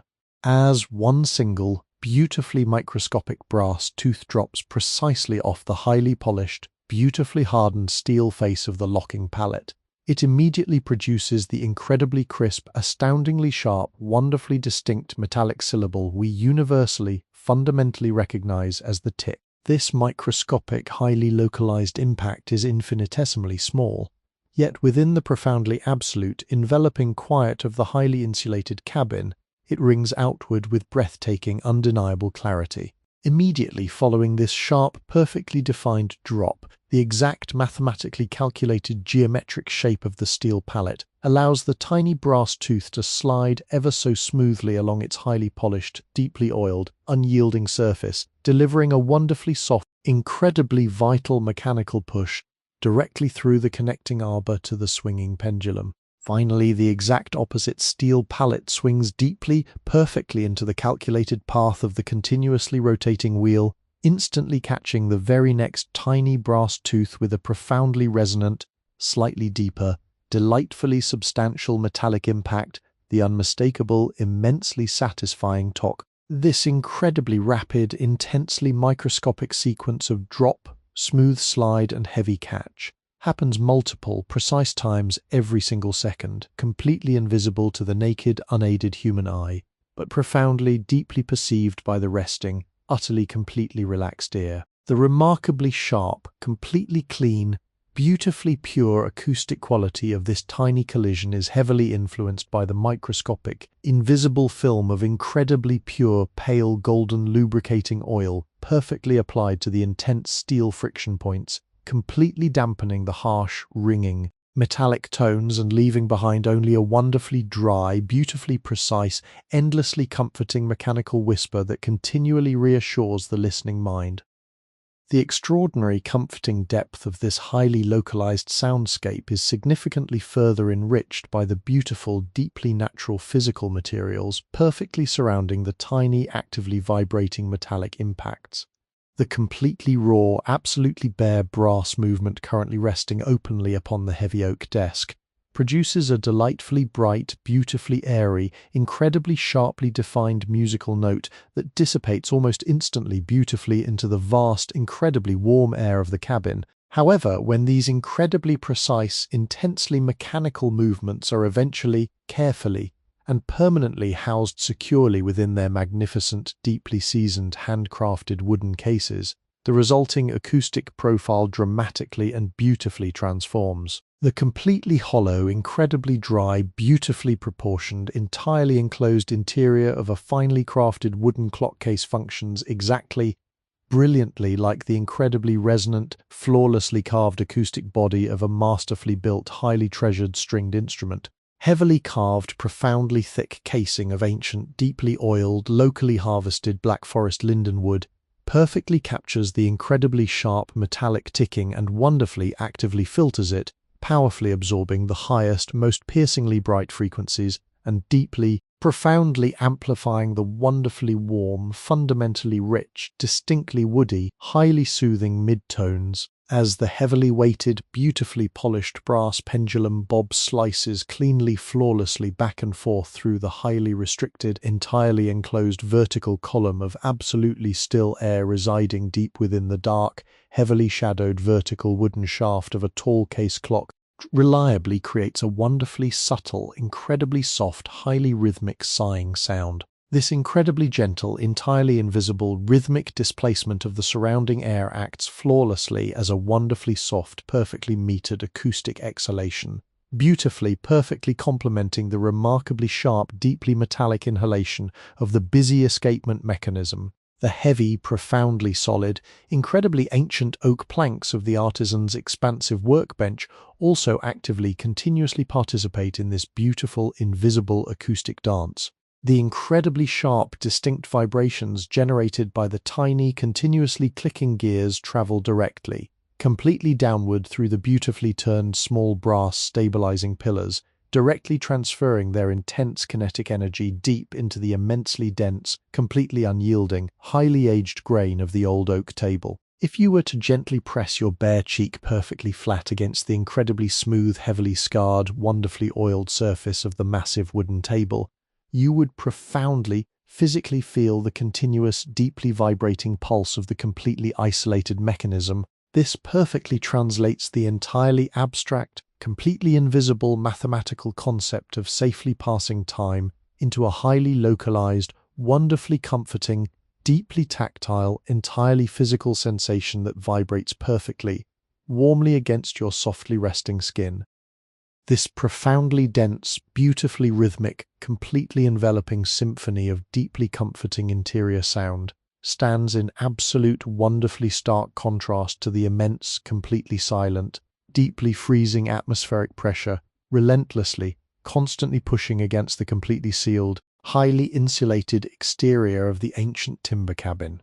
Through the wonderfully thick, beautifully distorted, wonderfully wavy panes of the single, surprisingly small glass window located directly above the heavy oak workbench, you can clearly, safely observe the relentless, completely silent visual manifestation of the immensely powerful, entirely frozen alpine winter. Millions of incredibly massive, deeply crystalline, perfectly dry, remarkably pale snowflakes are constantly falling from the intensely pitch black, completely obscured sky and an overwhelmingly dense, beautifully chaotic, entirely and profoundly soundless white curtain. They hurl themselves completely silently against the incredibly cold, heavily frosted, intensely freezing exterior surface of the thick glass pane, only to stick gracefully for a fleeting, beautifully delicate fraction of a second before being completely buried by the endlessly accumulating, immensely heavy white masses. The incredibly delicate, beautifully intricate, sharply fern-like patterns of crystalline white frost, actively creeping inward from the very edges of the incredibly cold window panes, seem to totally freeze the remarkably pale passing moonlight,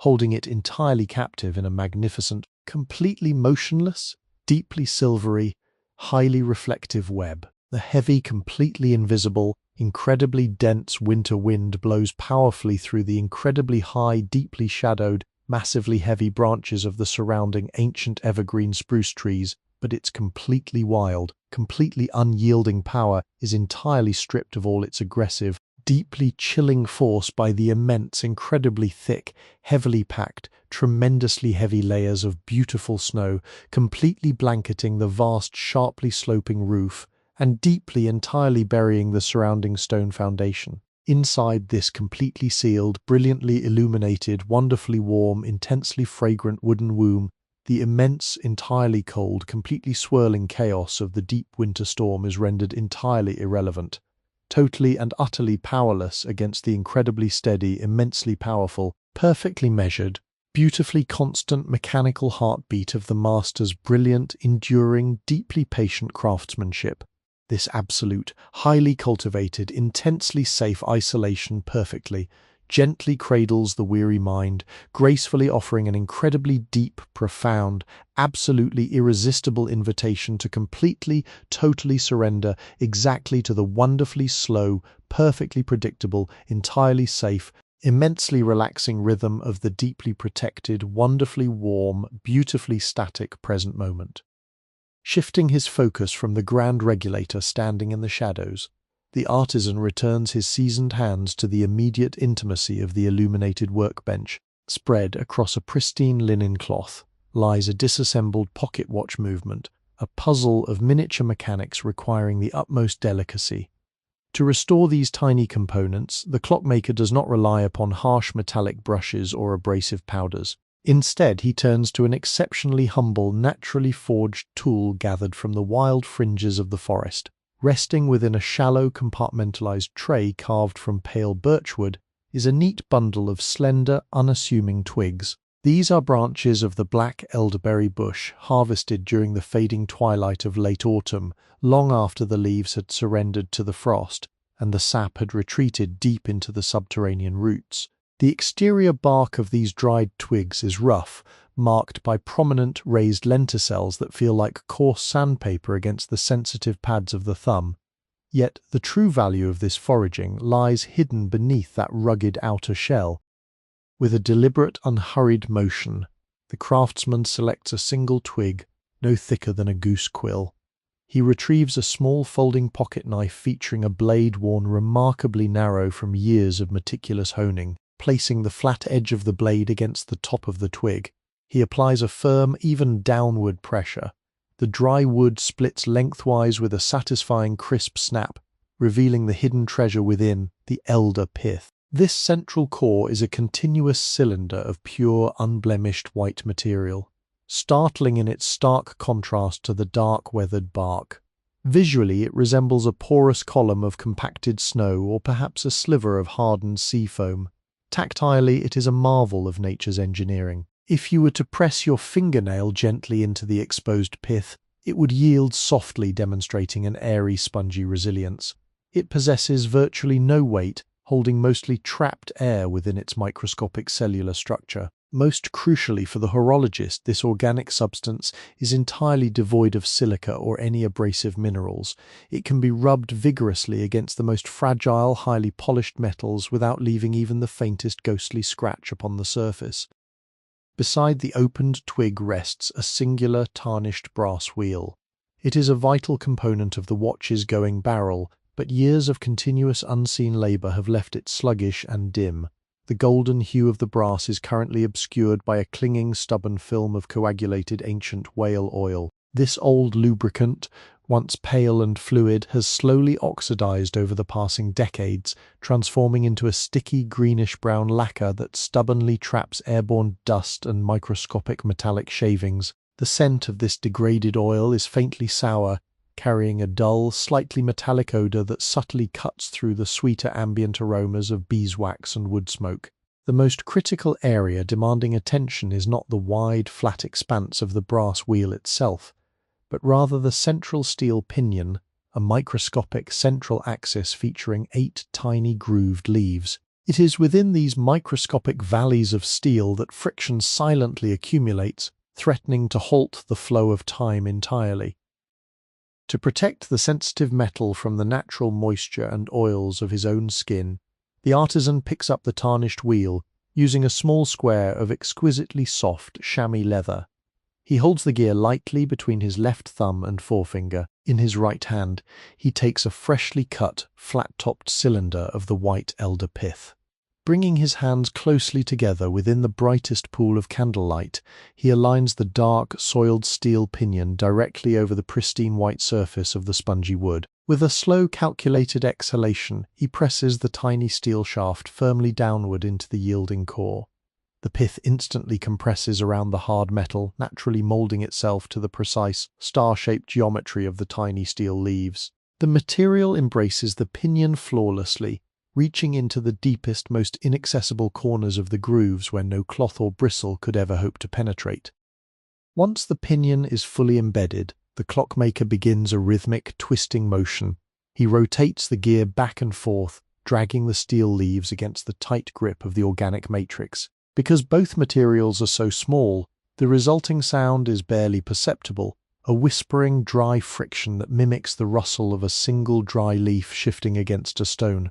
As the gear turns, the highly absorbent nature of the elder pith goes to work. It acts as a microscopic sponge, gripping the congealed oil, drawing out the stubborn grime and wiping the steel surfaces completely bare. After a few seconds of this steady rotation, the craftsman gently pulls the gear straight out of the wood. The visual result upon the tool is an immediate, fascinating record of the hidden filth.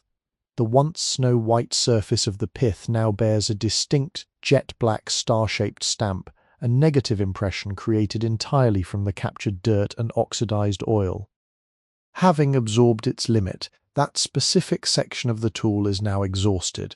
The master raises his thin knife and smoothly slices off the soiled millimeter of the pith, letting the tiny black disc fall silently onto the workbench. Underneath, a fresh, snowy white surface is instantly revealed, ready to continue the task. He repeats this process, pressing, twisting, extracting, and slicing. He performs the sequence 3 times for the top pivot and 3 times for the bottom pivot. It is an action characterized by extreme repetition and profound patience. There is no shortcut to be taken, no chemical solvent employed to hasten the labor. The rhythm of his hands, syncing with the steady metronomic heartbeat of the surrounding clocks, creates a mesmerizing visual and auditory loop. The artisan's breathing slows significantly, his chest rising and falling in harmonious tandem with the slicing of the knife and the turning of the wheel. When the pith finally emerges clean, bearing no dark stain upon its surface, the true transformation of the metal is revealed. The artisan holds the gear up toward the flickering candle flame. The central steel pinion, previously dull and coated in brown residue, now gleams with a breathtaking, mirrored brilliance. The sides of the tiny steel leaves catch the golden light, reflecting it outward in sharp, radiant flashes. Every microscopic speck of debris has been banished, leaving behind only the sheer, unadulterated strength of the tempered metal. Yet the work is only half finished. The artisan now turns his attention to the perimeter of the brass wheel, where 60 microscopic angular teeth await their own meticulous cleansing. For this delicate operation, the flat cylinder of pith is no longer suitable. The clockmaker uses his razor-sharp knife to whittle the end of the white sponge into an exceptionally fine, sharp wedge, resembling the tip of a calligraphy quill. Gripping the brass wheel firmly through the protective leather, he inserts this soft wedge-shaped point directly into the tiny gap between 2 brass teeth. He pushes the pith forward, allowing it to sweep along the curve of the metal. Again, a microscopic line of dark residue is transferred onto the white wood. He rotates the wheel exactly 1 degree, aligns the wedged point with the next gap, and sweeps again. Push, rotate, sweep.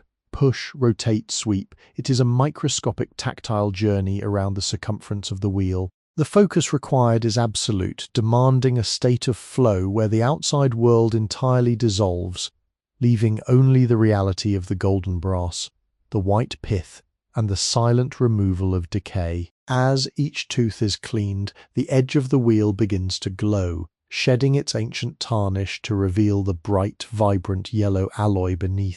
The sour scent of the old oil is gradually replaced by the clean, distinctively sharp aroma of freshly polished brass, signaling a successful restoration, a tiny victory against the relentless, decaying march of the years.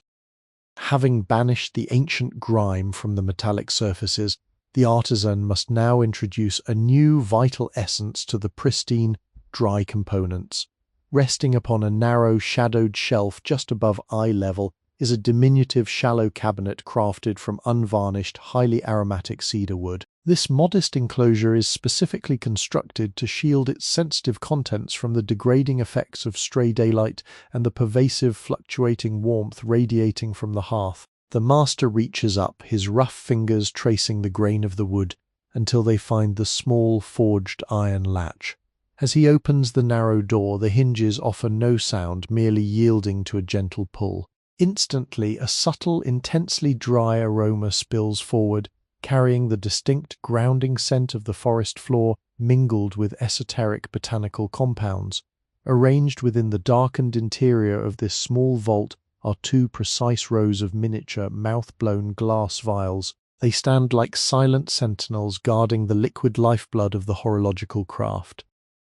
Each fragile bottle varies slightly in its dimensions, boasting the charming asymmetrical irregularities inherent to hand-spun glass. If you peer closely at the curved walls of these tiny vessels, you can observe microscopic trapped air bubbles suspended forever within the transparent matrix, tiny relics of the glassblower's exhalation. The necks of the vials are sealed securely tightly with tapered stoppers carved from dense cork, their porous lower halves deeply stained by the fluids they contain. Handwritten labels of torn parchment, bearing elegant faded cursive script, are tied around the neck of each bottle with thin linen thread. These delicate containers hold specialized lubricants formulated through decades of solitary trial, keen observation, and an intimate understanding of natural chemistry. In this era, prior to the advent of modern synthetic petroleum derivatives, a master relies entirely upon the organic bounties of the terrestrial and marine worlds to conquer the silent enemy of friction. The hues of these sheltered liquids present a mesmerizing, muted rainbow of earthen tones. They range from the palest, almost watery straw yellow, mimicking the weak winter sunlight, to a profound, rich amber reminiscent of slowly melting caramel. The darkest vial in the collection contains a robust, highly viscous fluid rendered at extremely low temperatures from the marrow of local alpine cattle. This heavy substance possesses an exceptionally low freezing point. It is reserved exclusively for the massive wrought iron gears of the town tower clocks, ensuring those colossal mechanisms continue to turn reliably even when the valley rivers freeze solid beneath meters of ice. Next to it sits a much lighter, thinner oil pressed painstakingly from sweet almonds gathered in southern orchards. Uncorking this specific bottle releases a faint, pleasant, distinctly nutty fragrance into the localized air, a mild scent that softens the sharper odors of the workshop. The most precious vial, however, occupies the very center of the shelf. It holds a highly refined, thrice-filtered extract of jaw oil gathered from distant marine mammals, bartered at considerable cost from traveling merchants who brave the snowy mountain passes. This rare crystalline fluid boasts an astonishing natural resistance to oxidation. It will not thicken, turn gummy, or degrade into acidic compounds over the passing years, making it the supreme, undisputed choice for the delicate, fast-moving escapements of a fine pocket watch. To prepare for the delicate application of this maritime treasure, the craftsman retrieves a specialized vessel known as an oil cup. This particular object is a singular, flawless piece of polished grey agate stone, roughly the size of a large coin. The artisan who shaped this stone hollowed out 3 distinct, remarkably shallow depressions into its flat surface. The heavy, polished agate feels cold to the touch, its grey surface marbled with winding veins of milky white and pale blue. Into the smallest central depression of the agate block, the clockmaker allows exactly 1 solitary drop of the precious marine oil to fall.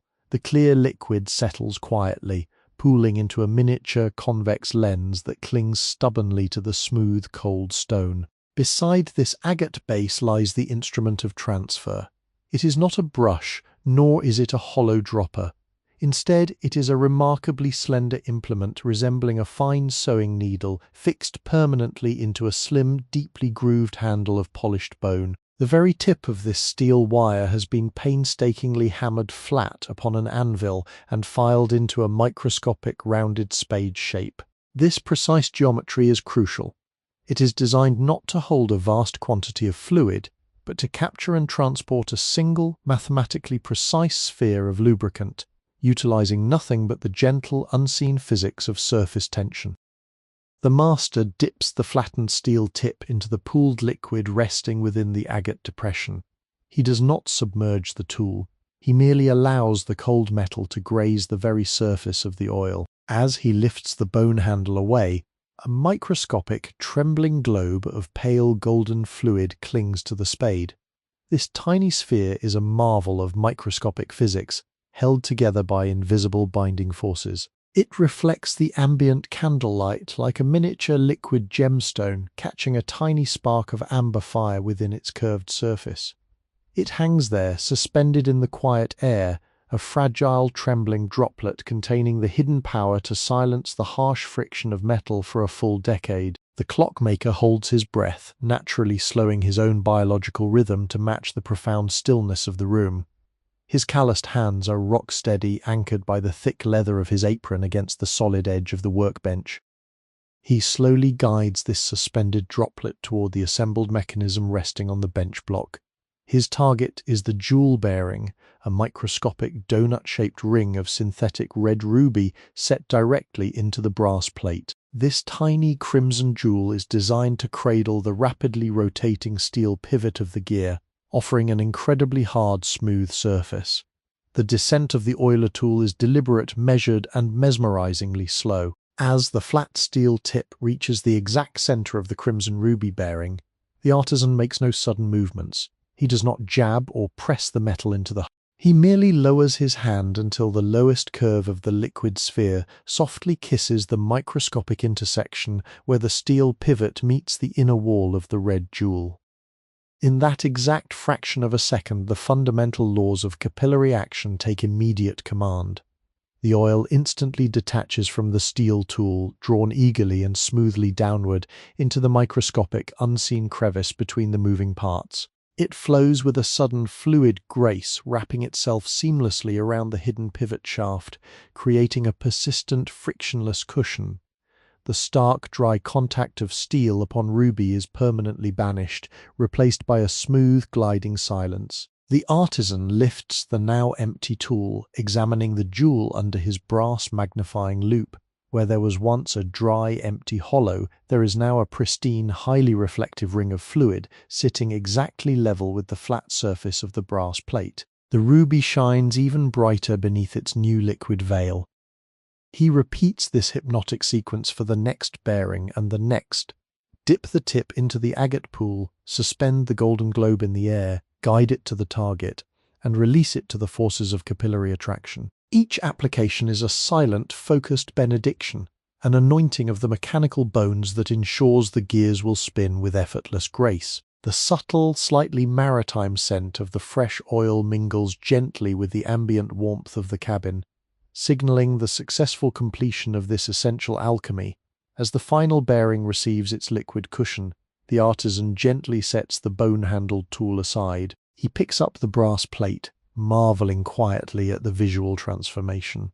The mechanism no longer looks like a dry assembly of separate parts. It appears cohesive, lubricated, and eager to resume its singular purpose of tracking the passage of the stars. The room remains enveloped in its heavy, ticking silence, the rhythmic sounds now somehow feeling softer, smoother, and deeply sustained by the invisible layers of oil hidden within the heart of the brass. With the delicate lubrication process concluded, a subtle, dull ache begins to register within the artisan's shoulders, a physical testament to hours spent hunched over microscopic gears. He carefully sets the bone-handled oiler aside, drapes a clean linen cloth over the disassembled pocket watch to ward off wandering dust, and steps back from the illuminated workbench. The profound stillness of the midnight hour has settled heavily over the cabin, signalled by the deep, sonorous chiming of the towering floor clock striking 12 times in a staggered, echoing chorus. A profound hunger, postponed for hours by sheer concentration, now gently asserts itself. Turning his back to the cold window panes, he makes his way toward the sprawling stone hearth where the active fire has matured from dancing flames into a deep, sustained bed of throbbing cherry-red embers. Suspended directly above this immense thermal core hangs a substantial, soot-blackened cast-iron cauldron. It has been resting there since mid-afternoon, its heavy lid trapping the savoury essence of a slow-simmering winter stew. The craftsman grasps a thick leather mitt extensively scarred by years of handling hot metal and reaches out to swing the articulated iron crane outward, drawing the heavy pot away from the direct, blistering heat. As he utilizes a forged iron hook to lift the weighty lid, a magnificent billowing cloud of dense, fragrant steam immediately escapes, rushing upward toward the dark timber ceiling. The aroma released is a staggering tapestry of hearty sustenance, uniquely tailored to combat the harsh, freezing reality of the alpine winter. It carries the robust, earthy notes of slow-roasted root vegetables, the pungent, savory tang of cured mountain pork, and the sharp, pine-like fragrance of wild rosemary sprigs gathered late in the summer. The broth itself has reduced over the long hours into a thick, deeply rich mahogany glaze, bubbling with a slow, heavy, lethargic rhythm. Each bursting bubble sends a new wave of mouth-watering fragrance into the immediate atmosphere, actively dissolving the metallic, oily scents lingering upon the artisan's clothes. He retrieves a deep, wide-rimmed bowl from a nearby shelf. This vessel is fashioned from thick, unrefined local clay, glazed on the inside with a dark, mottled olive-green finish, while the exterior remains rough and porous, retaining the granular texture of the raw earth. Before ladling the stew, the clockmaker moves to a heavy wooden table standing adjacent to the hearth to prepare his bread. Resting upon a simple slate board is a massive, round loaf of traditional Black Forest rye, securely wrapped in a length of coarse, unbleached flax. He peels back the fabric, revealing a crust that is dark, rugged, and deeply scored, bearing a striking resemblance to the weathered bark of an ancient oak tree. Beside the loaf rests a formidable bread knife, featuring a handle of polished staghorn and a long carbon steel blade that has oxidized over the years to a dull, mottled grey. He places his broad left hand firmly atop the bread, pressing downward to secure it, and aligns the blade against the edge. The action of slicing requires significant physical effort, as the steel teeth bite into the hardened crust. A harsh, rasping, deeply satisfying sound echoes through the quiet space. The blade breaches the tough exterior and sinks into the dense, moist crumb within. This bread is remarkably heavy, baked with dark molasses and heavily studded with aromatic caraway seeds. The scent of the freshly exposed interior is intensely yeasty, possessing a mild, sour tang that promises enduring energy. He cuts two thick, wedge-shaped slices, their uneven surfaces exposing the porous, spongy network formed by the slow fermentation process. To accompany this dense rye, he opens a small, lidded ceramic crock sitting in the cooler shadows of the table. Inside lies a generous mound of pale, cultured butter, churned by hand in the valley below and preserved with coarse flakes of sea salt. Using a flat wooden spatula, he scrapes a thick curl of the chilled butter and spreads it deliberately across the rough surface of the freshly cut bread. Because the loaf was kept near the ambient warmth of the hearth, the cold butter immediately begins to soften, losing its rigid shape and slowly sinking into the myriad tiny craters of the dark rye, transforming the matted crumb into a glistening, rich surface. The visual contrast between the pale yellow fat and the dark brown bread is stark and deeply appetizing. He places these prepared slices onto a small wooden trencher, carrying them over to the waiting ceramic bowl. Returning to the cast-iron cauldron, the artisan submerges a long-handled wooden ladle deeply into the dark, simmering liquid. He draws up a generous portion, ensuring a rich balance of the tender, translucent chunks of yellow turnip, deeply orange carrots, and the shredded, falling-apart strands of the smoked meat. He tips the ladle, and the thick stew cascades smoothly into the green-glazed bowl, filling it near the brim. The sheer physical weight of the filled vessel is profoundly comforting. He cradles the hot clay bowl in both hands, allowing the immense radiant heat to transfer directly through the porous ceramic walls and sink deeply into his chilled palms. It is a slow, enveloping warmth that travels steadily up his wrists, banishing the stiffness born from hours of motionless, focused labor. He takes his meal to a low, deeply worn wooden chair positioned closely beside the glowing hearth. Resting the bowl securely upon his knees, he picks up a humble, hand-carved spoon fashioned from pale linden wood. The bowl of the spoon is shallow and extraordinarily smooth, polished over the decades by countless similar meals. He dips the wooden utensil into the dark broth, capturing a small steaming portion, and blows upon it gently to disperse the immediate heat. The first taste is a profound revelation of flavor and warmth. The rich, savory liquid coats the mouth with a velvety texture, carrying the complex, deep umami of the cured pork and the natural, sweet earthiness of the root vegetables. As he swallows, a distinct, radiating ribbon of intense heat travels slowly down his throat, pooling warmly within his chest and chasing away any lingering, phantom chills from the exterior storm. The master clockmaker eats in absolute, measured silence, savoring every distinct texture. He takes a bite of the buttered rye, the tough, chewy crust providing a deeply satisfying resistance against his teeth, while the soft, yielding interior floods his palate with the sharp, salty richness of the melting butter and the herbal punch of the caraway. He alternates between the dense bread and the hot stew, engaging in a slow, rhythmic consumption that demands no urgency.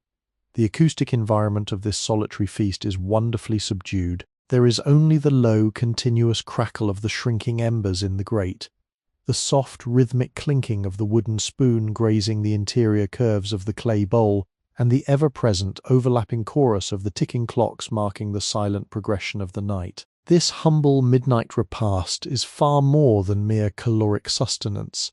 It is a vital, grounding ritual. It anchors the solitary artisan to the physical world, offering an undeniable sense of safety and abundant comfort amidst the sprawling, frozen wilderness that lies entirely dormant beyond the heavy oak door. The heavy warmth of the food settles deeply into his weary body, easing the muscles and gently preparing his mind for the final quiet hours of the long winter night. With the deeply satisfying midnight repast fully concluded, the heavy clay bowl rests empty upon the small wooden table beside the hearth, its glazed interior still radiating a faint, fading warmth. The master clockmaker remains seated motionless in the low, deeply worn chair, allowing the substantial, grounding energy of the digested meal to settle into his tired muscles. This specific juncture of the deep night belongs to an entirely different kind of quiet, a deliberate, highly cultivated pause dedicated purely to solitary reflection and sensory indulgence. Reaching slowly into the deep, sagging front pocket of his heavy, protective leather apron, he retrieves a highly cherished, intimately familiar object, his personal tobacco pouch. This small, flexible sack is fashioned from exceptionally supple, well-oiled deerskin. Countless years of constant, daily handling have darkened the once pale, raw leather into a remarkably rich mottled mahogany shade, rendering the material soft to the point of feeling akin to heavy, warm silk against his calloused fingertips. Simple braided leather drawstring secures the gathered top. As the artisan gently pulls the knotted strings apart, the neck of the pouch opens, instantly releasing an intoxicating, profoundly complex fragrance directly into the warm, still air of the cabin. This is a carefully curated, heavily aged winter blend, prepared long before the first snows fell. The dominant aroma is profoundly earthy, evoking the distinct scent of damp autumn leaves resting quietly on a dense forest floor. Yet it is heavily laced with the rich, dark sweetness of dried, sun-baked plums and a subtle, lingering ghost of crushed vanilla bean. The cured tobacco leaves within have been painstakingly shredded into fine, dark, intertwining ribbons, retaining just enough natural, essential moisture to feel slightly tacky, almost entirely alive to the touch. From a narrow, deeply shadowed shelf mounted directly onto the rough stone face of the chimney, he reaches out to take down his smoking pipe. This singular instrument of leisure is a functional masterpiece of rustic carving, shaped entirely by his own hands from a dense, highly figured block of mountain walnut wood. The bowl is exceptionally thick-walled and substantial, purposefully designed to absorb and evenly distribute intense interior heat without ever scorching the resting palm. Its exterior surface is a swirling, hypnotic map of dark, tightly woven wood grain, polished by nothing more than the natural oils of the human hand over countless, solitary evenings into a deep, mesmerizing luster. The uppermost rim of the wooden bowl is heavily charred, permanently blackened and smoothed by thousands of glowing embers. Attached securely to this heavy wooden bowl is a long, gently curving stem crafted from hollowed cherry wood, ending in a smoothly filed, flattened mouthpiece made of translucent, honey-colored animal horn. The artisan cradles the heavy bowl gently in the palm of his left hand, his thumb naturally seeking and finding a shallow, highly worn depression carved precisely for that exact purpose. The object feels immensely grounding, possessing a solid, reassuring physical weight that anchors the wandering mind. He brings the empty bowl close to his face, taking a slow, dry draw through the smooth horn mouthpiece. The residual taste coating his tongue is deeply ashen and faintly sweet, a ghostly, aromatic reminder of countless peaceful nights spent sitting alone before the dancing flames, accompanied only by the rhythmic heartbeat of his mechanical creations. The ritual of packing the bowl demands a specific, highly unhurried cadence, a tactile dance of gentle pressure and assessment. The clockmaker inserts his right thumb and forefinger deep into the soft folds of the deerskin pouch, pinching a modest, tangled clump of the dark ribbon-cut tobacco. He lifts the fragrant bundle and drops it loosely into the dark, cylindrical chamber of the walnut bowl. Using the flat, calloused pad of his index finger, he presses the leaves downward with an exceptionally gentle pressure, adhering strictly to the ancient wisdom that the first layer must be packed with the airy lightness of a falling feather. He gathers a second pinch, slightly larger and more substantial this time, and adds it to the waiting bowl. The pressure applied now is noticeably firmer, compressing the spongy, springy leaves to ensure an even, consistent burn. Faint, dry, incredibly satisfying crunching sound emanates from the wood as the brittle edges of the cured tobacco rub aggressively against each other and the charred inner walls. Finally, he adds a third generous mound, filling the bowl slightly above its blackened rim. This top layer is pressed down with deliberate heavy force, effectively sealing the chamber and creating a dense, highly springy surface. He tests the draw once more, pulling air slowly through the long stem. The physical resistance is ideal, not overly tight, yet tight enough to require a measured, highly deliberate, focused breath. The physical preparation is concluded, transforming the raw, scattered leaves into a cohesive, dormant core awaiting the fierce catalyst of fire. To ignite the packed tobacco, the master relies upon the ancient, enduring, profound heat of the hearth rather than a fleeting match. Resting upon the warm stone hearthstone is a pair of long, slender forged iron tongs, their tips shaped like tiny, grasping hands. He takes up the cold iron and leans heavily forward, his weathered face bathed instantly in the intense, radiant, searing glow of the firebed. Probing deep into the sprawling mountain of white ash and pulsating orange coals, he isolates a single, intensely glowing, cherry-red ember, no larger than a wild hazelnut. The iron tongs grip the radiant fragment securely. As he extracts it from the fire, the sudden, shocking exposure to the cooler room air causes the hot ember to flare brightly, shedding a microscopic, beautiful shower of transient, dying golden sparks that vanish before reaching the floorboards. He carefully brings the intense, highly localized heat directly over the packed surface of the dark walnut bowl. Placing the smooth horn mouthpiece securely between his lips, he begins a sequence of sharp, rhythmic pulling inhalations. The sudden rush of drawn air acts exactly like a blacksmith's bellows, drawing the extreme, searing heat of the ember rapidly downward into the dark tobacco. The response is immediate and absolute. The top layer of shredded leaves instantly catches fire, emitting a sharp, bright, crackling hiss that cuts clearly and distinctly through the quiet, steady ticking of the room.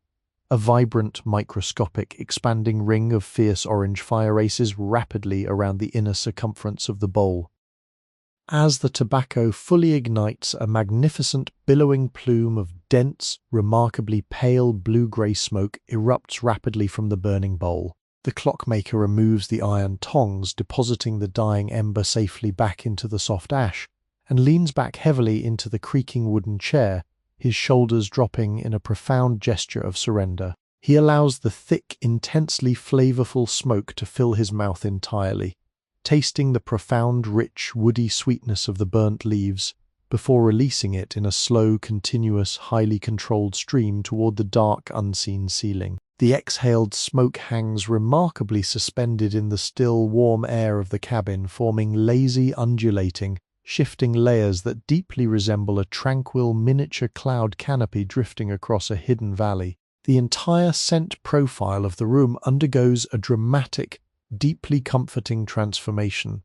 The sharp, acidic tang of brass and the distinct metallic odor of cutting oil are entirely subdued, overwhelmed entirely by the heavy, enveloping, intensely nostalgic aroma of the burning cherrywood blend. The smoke drifts lazily, without any urgency, across the expansive room, catching the golden, piercing beams of localized candlelight and revealing the slow, majestic, highly complex currents of warm air circulating within the enclosed space. It curls softly around the swinging brass pendulums and veils the painted faces of the silent clocks, creating an atmosphere of profound, almost mystical visual isolation. The rhythmic, sharp, ticking sounds even seem to physically soften, their acoustic edges blurred as they pass through the dense, fragrant, hanging haze.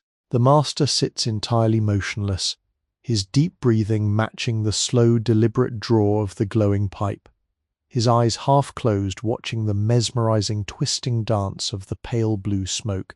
In this suspended, highly fragrant moment, the relentless, unyielding forward march of time, which he spends his entire existence measuring and carefully dividing, feels utterly paused, wrapped safely in the warm, fragrant, protective embrace of the burning leaf and the enduring, heavy silence of the deep winter forest. As the thick, fragrant haze of the cherrywood tobacco continues to drift lazily throughout the warm, enclosed cabin, the master artisan's gaze shifts toward the deepest shadows of the room. There, standing with stoic dignity in the farthest corner, the tall regulator clock commands the space. The long glass door reveals the mesmerizing, relentless dance of the heavy brass pendulum, catching the dim firelight with every sweeping pass.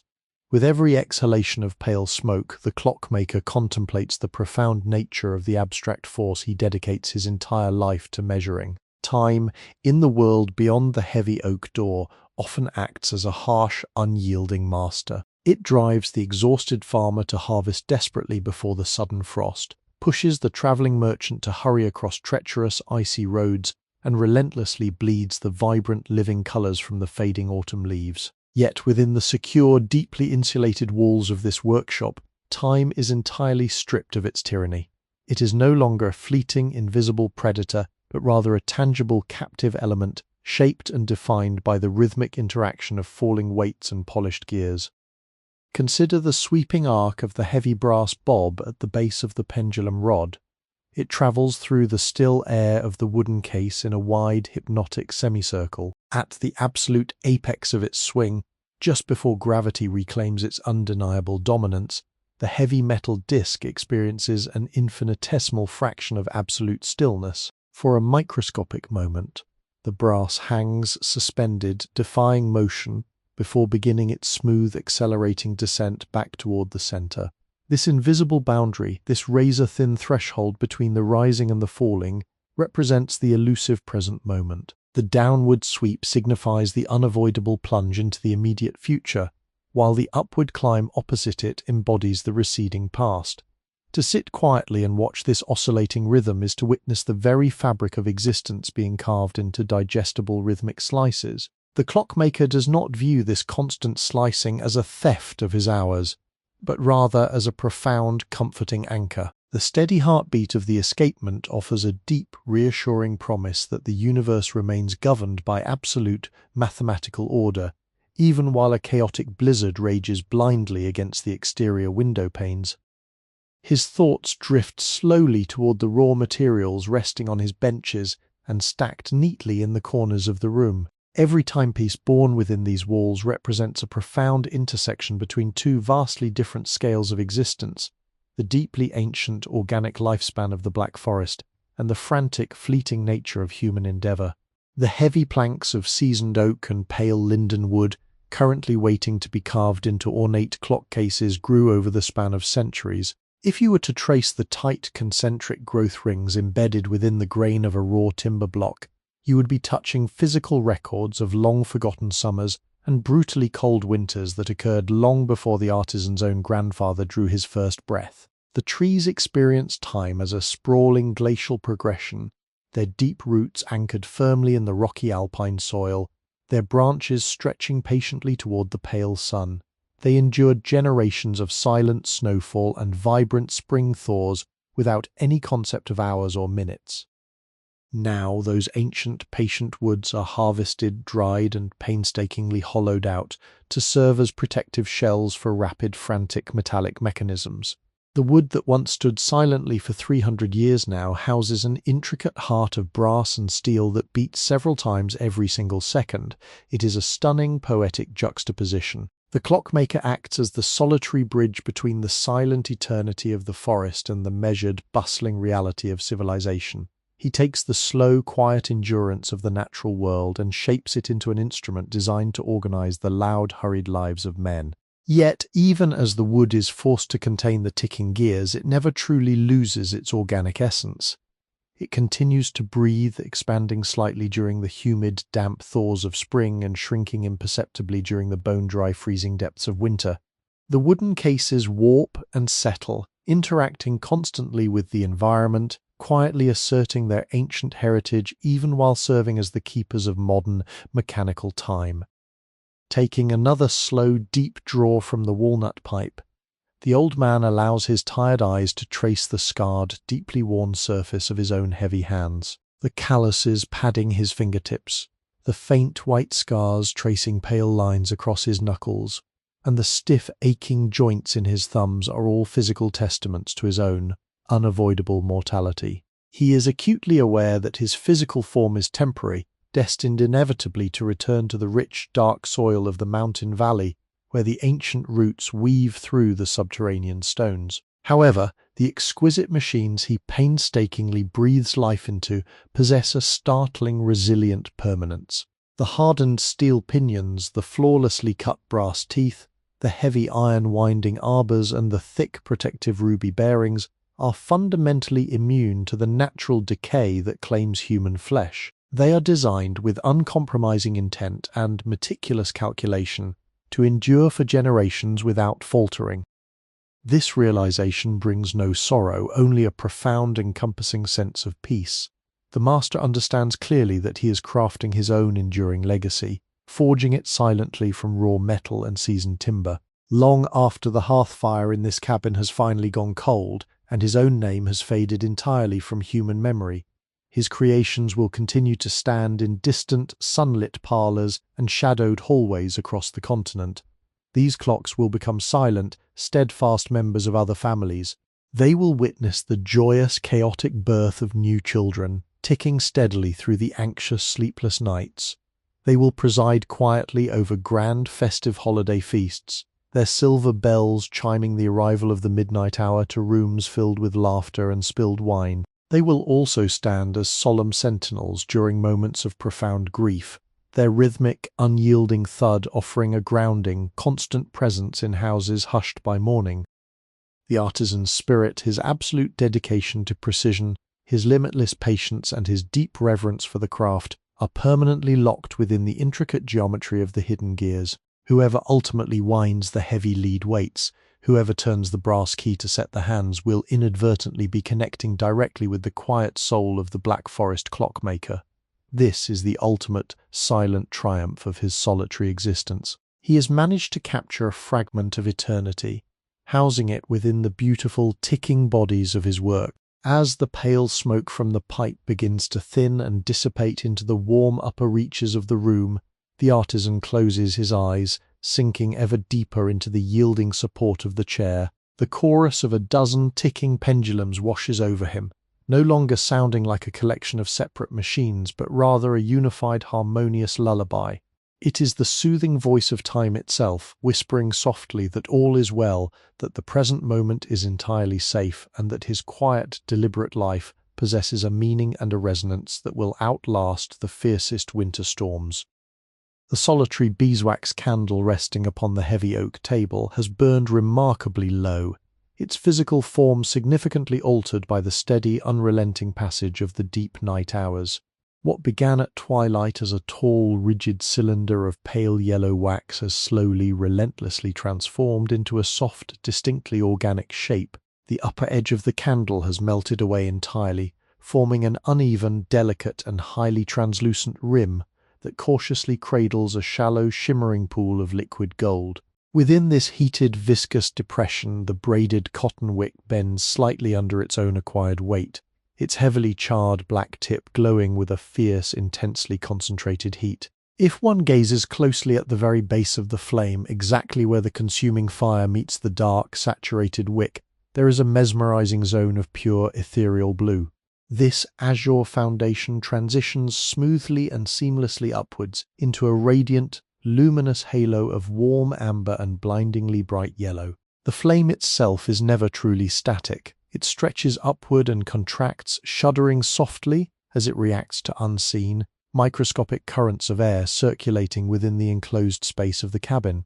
Occasionally, a tiny imperfection trapped within the natural beeswax, perhaps a microscopic fragment of a dried meadow flower or a speck of woodland dust captured by the bees months ago, encounters the intense heat. When this occurs, the flame flickers momentarily, emitting a faint, transient crackle and releasing a brief, twisting ribbon of dark grey soot that spirals upward and dissolves instantly into the heavy shadows gathering near the ceiling. The scent emanating from this slow consumption is profoundly soothing, carrying the heavy floral sweetness of summer pastures distilled into a dense, lingering, and intoxicating perfume.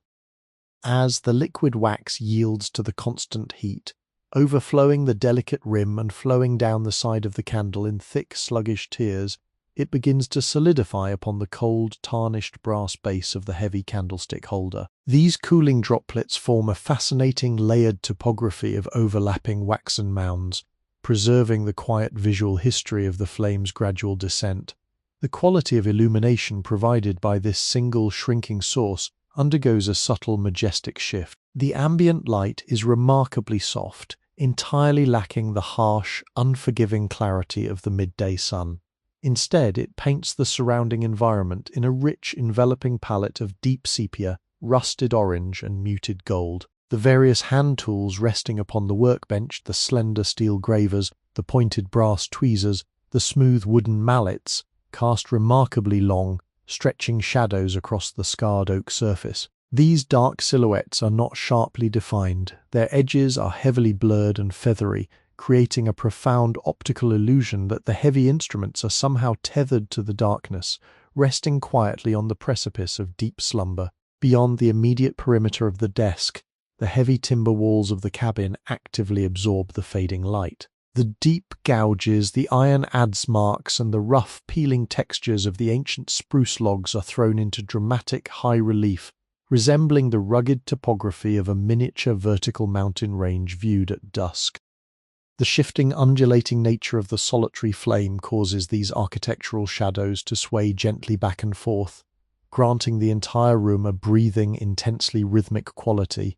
This visual rhythm synchronizes flawlessly with the ubiquitous, overlapping ticking of the surrounding clocks. The towering floor clocks, standing like silent guardians in the corners, cast massive, rectangular shadows that stretch entirely across the ceiling.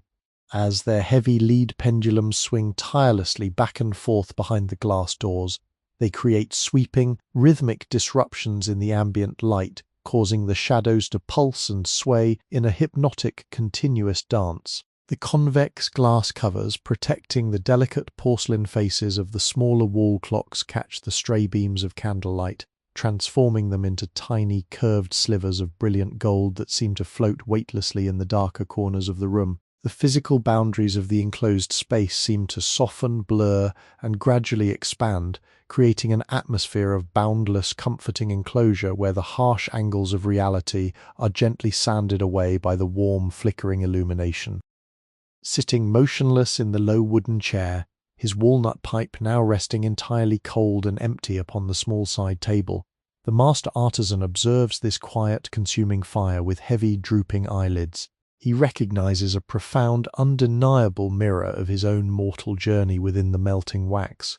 To exist, to truly engage in the grueling, highly focused labor of mechanical creation, requires a relentless, steady expenditure of inner resources. Just as the candle must sacrifice its solid physical form to generate warmth and ambient illumination, the aging craftsman willingly yields his physical energy, the exquisite sharpness of his vision, and the enduring strength of his calloused hands to breathe life into cold brass and unyielding steel. It is a slow, measured, and highly deliberate burning away of the self, each masterpiece completed, every delicate escapement filed to flawless precision, exacts a subtle permanent toll upon his weary frame. The stiffness in his joints and the dull ache in his shoulders are the physical ash left behind by his creative fire. Yet, observing the radiant golden glow pushing back the encroaching winter darkness, he harbors absolutely no resentment toward this inevitable transaction. The slow expenditure of his vitality is not a tragic loss, but rather a purposeful, magnificent transformation. The raw, finite, and fleeting energy of his human body is transmuted directly into enduring, rhythmic, mechanical art, much like the opaque, solid beeswax is alchemically converted into a dancing, luminous spirit of light. The melting of the wax is not a failure of the candle, but the ultimate, triumphant fulfillment of its singular, intended destiny.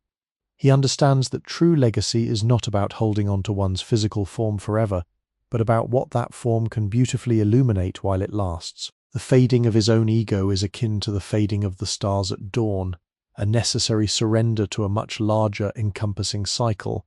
As this realization settles deeply into his tired mind, the distinct borders defining his individual identity begin to gently, inevitably erode. The rigid, demanding voice of the conscious ego, which earlier insisted upon absolute control, exact mathematical measurements, and unwavering focus, gradually fades into a soft, murmuring, indistinct whisper.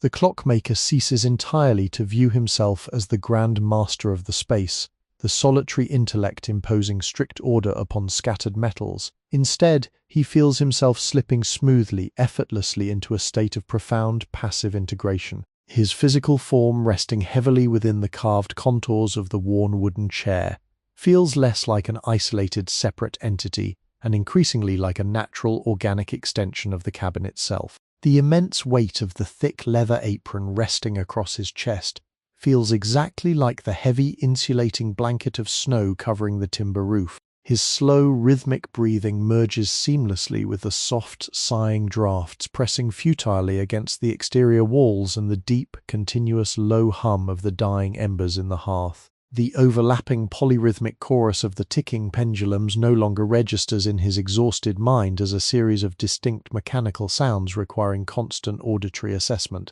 The metallic notes blur together, forming a vast, gentle acoustic river that flows steadily through his consciousness, washing away the lingering, scattered debris of active thought. He is no longer analyzing the complex mechanics of time. He is simply quietly resting upon its vast, unyielding current, allowing the gentle golden light of the fading candle to carry his spirit softly toward the threshold of sleep. Turning his heavy, exhausted gaze away from the dying, sputtering amber flame of the beeswax candle, the old clockmaker allows his eyes to drift slowly toward the solitary square of glass set deeply within the thick, spruce log wall. This humble window serves as the singular, transparent boundary dividing his intensely cultivated, warm sanctuary from the raw, indifferent, sprawling wilderness of the alpine night. The glass panes, spun and flattened by hand many decades ago, possess a distinct, undulating waviness. This inherent manufacturing imperfection actively distorts the exterior darkness, transforming the rigid vertical lines of the distant forest into fluid, wavering shapes that seem to shift and sway even when the air is entirely still. Around the absolute perimeter of the heavy oak window frame, where the radiant, comforting heat of the interior stone hearth struggles to reach, nature has painstakingly etched a breathtaking, semi-opaque tapestry of crystalline frost. These delicate, icy formations advance cautiously inward across the cold glass, their microscopic branching structures mimicking the sprawling, complex vascular networks of fallen autumn leaves or the downy feathers of a resting alpine owl. They capture the faint, flickering light from the room, refracting the dull orange and muted gold into 1,000 scattered microscopic prisms. This encroaching frost creates a natural freezing border, gradually narrowing the clear view and focusing the observer's attention purely on the dark central aperture, where the glass remains bitterly cold and entirely transparent. Through this small, unobstructed portal, the sweeping, formidable reality of the Black Forest winter reveals its overwhelming, majestic presence. The atmosphere beyond the timber walls is saturated with an endless descending curtain of snow. This is not a violent, driving, aggressive blizzard fueled by howling, chaotic winds. Rather, it is a relentless, immensely heavy, and profoundly unhurried descent of infinite white flakes. To sit quietly and watch this vertical migration is to witness gravity operating with supreme, gentled restraint. Each individual flake is a microscopic masterpiece of frozen atmospheric moisture forged high in the freezing, starless void of the stratosphere. They drift downward through the frigid, dark air in a mesmerizing, unpredictable, chaotic ballet. Some flakes spiral rapidly, caught in tiny, localized, unseen eddies of cold air, while others descend in a slow, pendulous, rocking sway, deeply resembling pale dandelion seeds released lazily from a tall stem. When these fragile, icy structures finally collide with the exterior surface of the window pane, the impact is utterly devoid of any acoustic signature. They strike the hard, unyielding glass and adhere for just a fleeting fraction of a second, their intricate, six-sided geometric lace momentarily stark and visible against the pitch-black backdrop, before the trace amounts of residual warmth leaking faintly through the pane dissolve them into tiny, solitary drops of clear water. These distinct droplets then trace slow, meandering, erratic paths down the exterior glass, catching the weak ambient moonlight and leaving faint, streaking trails behind them. The sheer, continuous volume of this falling snow has radically transformed the familiar, rugged topography of the forest clearing into an alien, undulating ocean of pure, undisturbed white. The sharp, jagged wooden edges of the split firewood stacked meticulously against the outer cabin wall have been swallowed entirely. In their place, smooth, sweeping, aerodynamic mounds rise organically from the ground, mimicking the gentle curves of resting dunes in a pale desert. The heavy granite boulders that typically mark the perimeter of the yard, usually rough and moss-covered, are now nothing more than subtle, swelling elevations hidden deeply beneath meters of packed, dry powder. Further out, standing on the edges of the clearing, the ancient towering spruce and pine trees act as silent, enduring monoliths. Their massive dark green boughs are bowed severely under the crushing, unimaginable burden of the accumulated snowfall. The branches swoop downward at drastic angles, their heavy tips nearly brushing against the buried earth. This severe bending creates natural, sheltered, cavern-like hollows directly beneath their dark needles, spaces where the deepest, most biting cold pools and settles, untouched by any passing breeze. Occasionally an overburdened high branch will suddenly yield to the immense weight, shifting slightly and releasing a cascading avalanche of white powder. This falling mass plummets silently to the forest floor, creating a soft, billowing, white explosion that disturbs the profound stillness for only a fraction of a moment before the enduring heavy quiet inevitably reclaims the space. What makes this deep winter phenomenon so profoundly hypnotic is not merely its visual spectacle, but its extraordinary dominating effect upon the auditory realm. Snow, particularly in such immense, uncompressed, powdery quantities, acts as a vast terrestrial sponge for all ambient sound. The millions of microscopic pockets of trapped air resting between the interlocking frozen crystals effectively swallow acoustic vibrations, entirely preventing any echoes from bouncing across the narrow valley. The usual expected nocturnal symphony of the wilderness, the sharp snapping of dry, frozen twigs, the distant, frantic rustling of foraging wildlife, the rushing, chaotic gurgle of the nearby Kinzig River have all been thoroughly erased, effectively muted by the heavy, suffocating, insulating blanket of white. This dramatic suppression of sound creates a deeply unique, almost tactile sensation of absolute quietude outside the cabin. It is a dense, heavy, pressing silence that exerts a palpable physical weight against the exterior logs. It feels less like an absence of noise and more like a massive, invisible presence, a thick acoustic vacuum that seals the dwelling away from the rest of the rotating world. This formidable, enveloping outdoor silence serves as the ultimate contrasting acoustic canvas for the warm, highly structured, rhythmic symphony safely contained within the clockmaker's dwelling. Because the exterior world has gone entirely, unconditionally mute, the interior sounds are elevated, gaining a profound, echoing resonance that feels deeply secure. The steady, overlapping ticking of the brass pendulums, the low, throbbing, rhythmic hum of the dying red embers in the hearth, and the soft, measured, respiratory breathing of the resting artisan are no longer competing with the chaotic, random noise of nature. They exist in solitary, unchallenged prominence, a localized, mechanical heartbeat persisting bravely and consistently within a vast, frozen, endless void. The tired mind, quietly observing this stark, undeniable dichotomy between the dead, freezing, suffocating silence outside and the warm, mechanical, predictable pulse inside, finds an absolutely irresistible invitation to surrender all remaining vigilance. The relentless, silent, downward accumulation of the snow becomes a mesmerizing visual lullaby, a continuous hypnotic motion that gently pulls the heavy eyelids lower and lower. It whispers ancient, soothing promises of deep hibernation, of a natural world that has universally, quietly agreed to cease all striving, all desperate movement, and simply rest patiently beneath the protective, isolating layer of ice. The old artisan continues to watch the endless white flakes falling silently out of the absolute dark, his conscious awareness drifting further and further away from the demanding waking realm, anchored to the present moment only by the distant, comforting, rhythmic thud of the brass pendulums, marking the slow, infinitely safe passage of the deep winter night.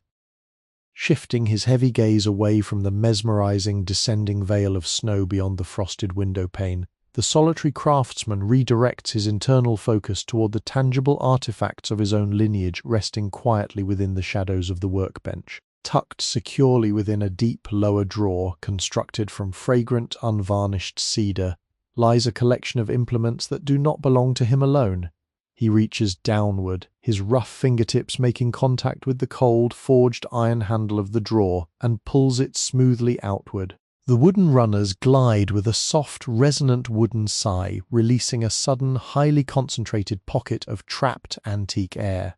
This confined breath smells distinctly of deeply oxidized brass, crumbling dried leather, and a very specific powdery dust that accumulates only over the span of multiple human lifetimes. From this hidden sanctuary he retrieves a remarkably archaic, surprisingly simple device, a traditional hand-powered bow drill. This humble mechanism is a profound physical bridge connecting three distinct generations of Black Forest clockmakers. The primary driving bow is fashioned from a single curved rib of remarkably resilient, heavily seasoned mountain ash wood. Strung tightly across this curved wooden arch is a taut, durable cord twisted meticulously from cured deer sinew, its fibrous texture faintly visible beneath a dark, hardened coating of applied beeswax.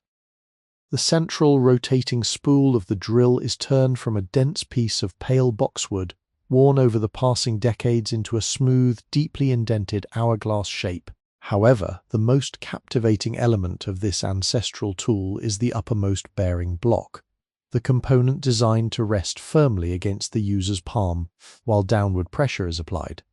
This vital piece is carved from a solid, heavy fragment of polished stag antler. If you were to observe the surface of this pale, bony material under the flickering amber candlelight, you would notice a series of smooth, undulating, exceptionally deep depressions. These organic hollows were not deliberately carved by any steel chisel. Rather, they were eroded slowly, microscopic layer by microscopic layer, by the relentless daily pressure of human hands. The deepest groove was worn away by the heavy grip of his grandfather. Nestled slightly within that primary depression is a secondary, narrower groove formed patiently by the disciplined hand of his father. Now, when the aging artisan places his calloused palm atop the antler block, his flesh settles flawlessly into these inherited contours.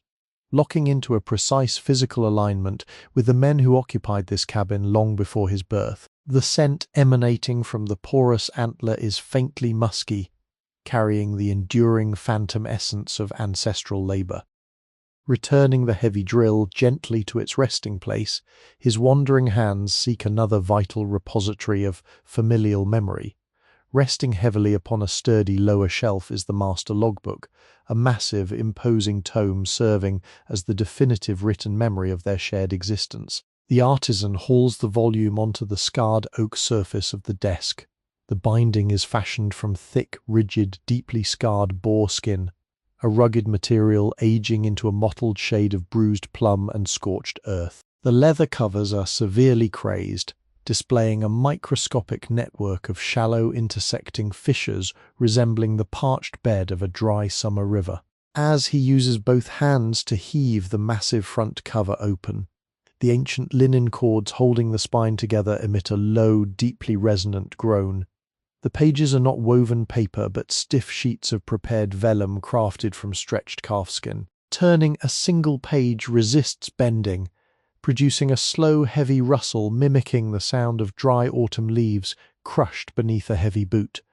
The aroma released is a dense mingling of damp chalk, aged animal hide, unrefined binding glue, and the stale scent of trapped air.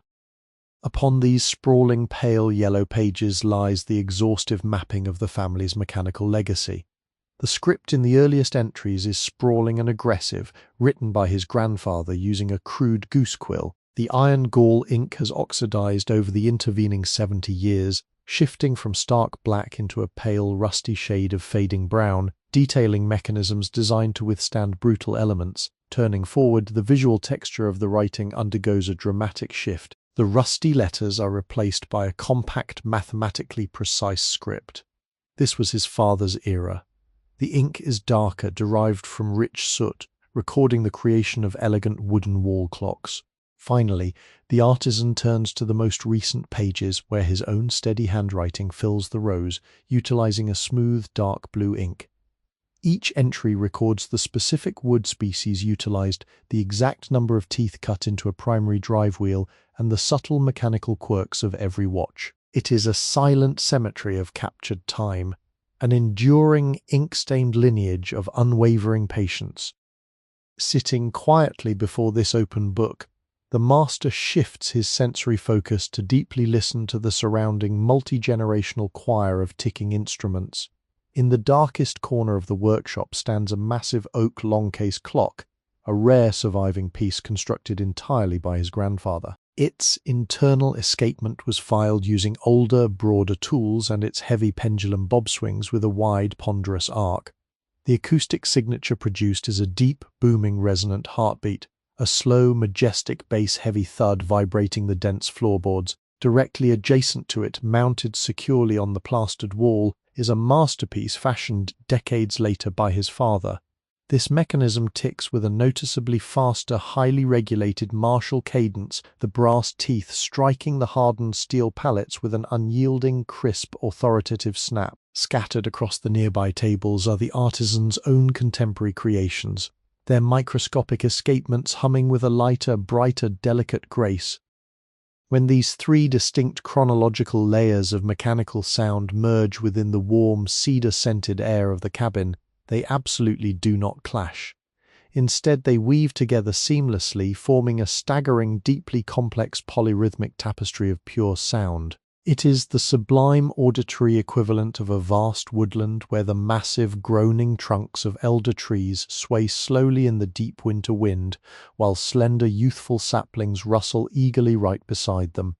This layered acoustic environment provides an extraordinary blanket of emotional security. The clockmaker understands that through these precisely functioning instruments, his ancestors are never truly silent. They continue to measure and physically exist within the microscopic friction of the gears they shaped. Their specific rhythms and unique philosophies of time are permanently encoded into the metal, released into the air one tiny sharp tick at a time. Allowing this thought to extend forward into the unwritten future, the artisan contemplates the ultimate destiny of the mechanisms resting on his bench tonight. Long after his physical form is returned to the dark alpine soil, the polished brass wheels he filed this evening will continue their measured turning. He envisions an unknown stranger, existing a full century from this night, slowly opening the mahogany door of his grand regulator to haul up the heavy lead weights. That distant hand will grasp the bone handle of the winding crank he forged, turning it with the exact same rhythmic cadence. In that solitary mechanical action, a direct physical bridge will be successfully formed across the silent abyss of passing centuries. The clockmaker's focused intention and unwavering dedication will flow outward from the cold brass, gently guiding the rhythm of a distant room he will never see. This profound realization acts as the ultimate soothing balm upon his weary spirit. His individual ego and the heavy burdens of the passing days dissolve entirely, washed away completely by the steady, relentless, deeply hypnotic lullaby of the enduring generations. The time has finally arrived to surrender the waking world to the deep night. The master clockmaker sits motionless for one last moment, absorbing the tranquility of his secluded domain. He leans forward, his face bathed in the weak amber glow of the solitary beeswax candle resting upon the oak desk. With a gentle, highly controlled exhalation, he blows a thin stream of air directed at the glowing tip of the braided cotton wick. The flame yields instantly, vanishing into the heavy shadows with a barely audible sigh. In the immediate aftermath, an incredibly thin ribbon of pale, slate-grey smoke rises slowly from the blackened wick. This fragile wisp carries a deeply nostalgic, earthy fragrance, a waxy sweetness mingled with the sharp tang of burnt cotton. It curls upward, catching the faint, residual red glow emanating from the distant hearth fire, before dissolving completely into the darker ceiling. The absolute removal of the candlelight alters the visual topography of the entire workshop. The sharp borders of the brass tools and the curves of the wooden cases instantly soften, blurring into a continuous landscape of profound, enveloping shadow.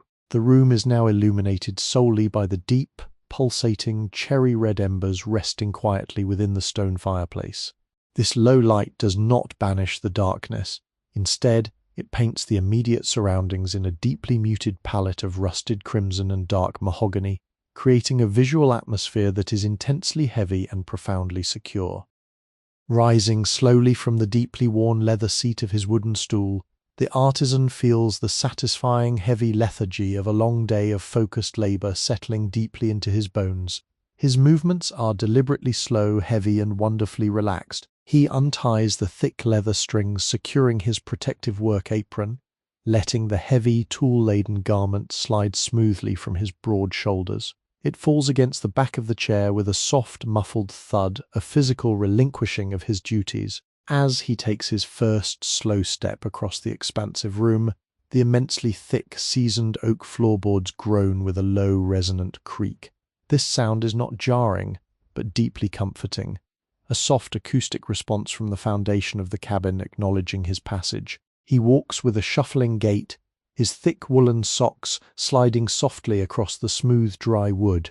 With every step away from the active workbench and toward the sleeping alcove, the ambient air seems to grow noticeably thicker, heavier, and more saturated with the overwhelming promise of absolute rest. The air carries the lingering bouquet of the evening, the faint sweetness of the cherry-wood tobacco, the savory ghost of the midnight stew, and the grounding aroma of aging timber. He navigates the sprawling, shadowed room purely by ingrained memory, his hand occasionally reaching out to graze the polished side of a tall floor clock, maintaining a tactile connection with his creations as he drifts slowly toward his sanctuary. He arrives before the magnificent floor-to-ceiling curtain woven from exceptionally thick, dark forest green velvet that completely conceals the entrance to his private sleeping alcove. This heavy fabric barrier represents the final threshold between the realm of measured time and the formless expanse of deep slumber. He reaches out, his rough, calloused fingers sinking deeply into the plush pile of the velvet. The material is remarkably soft, feeling delightfully heavy and profoundly substantial against his tired skin. With a slow, sweeping motion, he pushes the immense curtain aside. The tarnished brass rings holding the fabric aloft slide horizontally across the hand-carved wooden rod, producing a deeply resonant, rhythmic, clattering sound, a soft sequence that gently announces his final retreat. Stepping into the intimate, enclosed space of the alcove, he immediately feels a profound shift in the atmospheric density. The air within this tiny, recessed room is entirely still, trapped perfectly by the heavy velvet, creating an exceptionally warm, insulated microclimate. The overlapping symphony of the ticking clocks in the main workshop is instantly, dramatically muffled as the heavy green curtain swings slowly shut behind him, falling back into place with a weighty swoosh. The crisp metallic ticks and heavy wooden tocks are transformed by the dense fabric into a distant, continuous, deeply soothing murmur. It sounds remarkably like the steady patter of a light, warm rain falling softly upon a vast roof covered in damp moss. This severely muted acoustic environment serves as a powerful trigger for the weary mind. Standing in the near-total darkness of the alcove, illuminated only by the weak, fading amber glow of a tiny candle stub resting in a ceramic dish, the clockmaker approaches the massive, deeply inviting bed frame. He reaches down and gently pulls back the towering layers of heavy, deeply textured woolen blankets and the immense crimson eiderdown quilt. The thick, unbleached linen sheets underneath are already profoundly warm, thoroughly heated earlier by the slow passes of the brass bed warmer filled with glowing hearth embers. As he slowly lowers his exhausted frame onto the mattress, the intensely dry, tightly packed alpine straw and wild mountain herbs stuffed deep within the heavy linen sack yield immediately to his weight.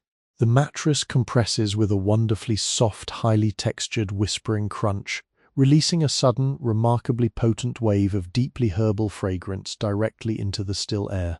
The scent of dried chamomile, sweet summer hay, and crushed mountain mint envelops him completely, serving as an olfactory sedative that instantly calms the nervous system. He swings his legs upward, settling deep into the supportive hollow of the bed, and pulls the massive layers of covering up to his chin. The sheer physical weight of the stacked wool and the immense insulating volume of the down quilt provide a deeply profound sensation of even, full-body compression. This gentle, relentless pressure feels exactly like a massive, protective embrace, locking the intense, radiating heat of his own body perfectly within the heavy layers.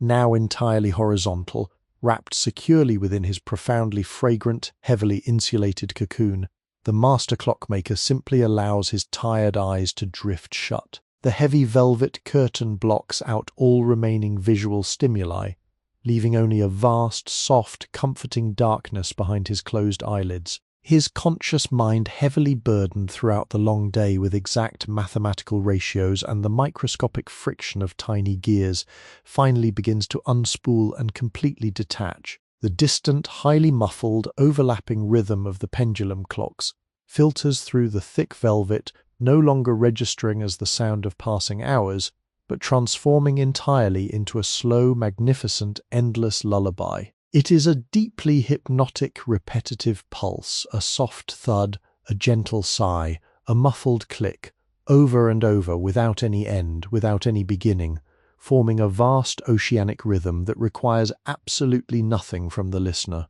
He focuses purely on the slow, rhythmic rising and falling of his own heavy chest beneath the thick blankets, allowing his breathing to effortlessly synchronize with the distant swinging pendulums. As he exhales, his muscles sink deeper into the yielding straw. His heavy arms, his tired legs, and his weary mind surrender entirely to the pull of gravity and the immense, enveloping peace of the isolated cabin. The freezing snowstorm raging silently outside the thick timber walls is rendered completely irrelevant, a forgotten dream. There is only the overwhelming warmth, the heavy darkness, and the slow, endless heartbeat of the safe winter night, carrying him softly down into sleep.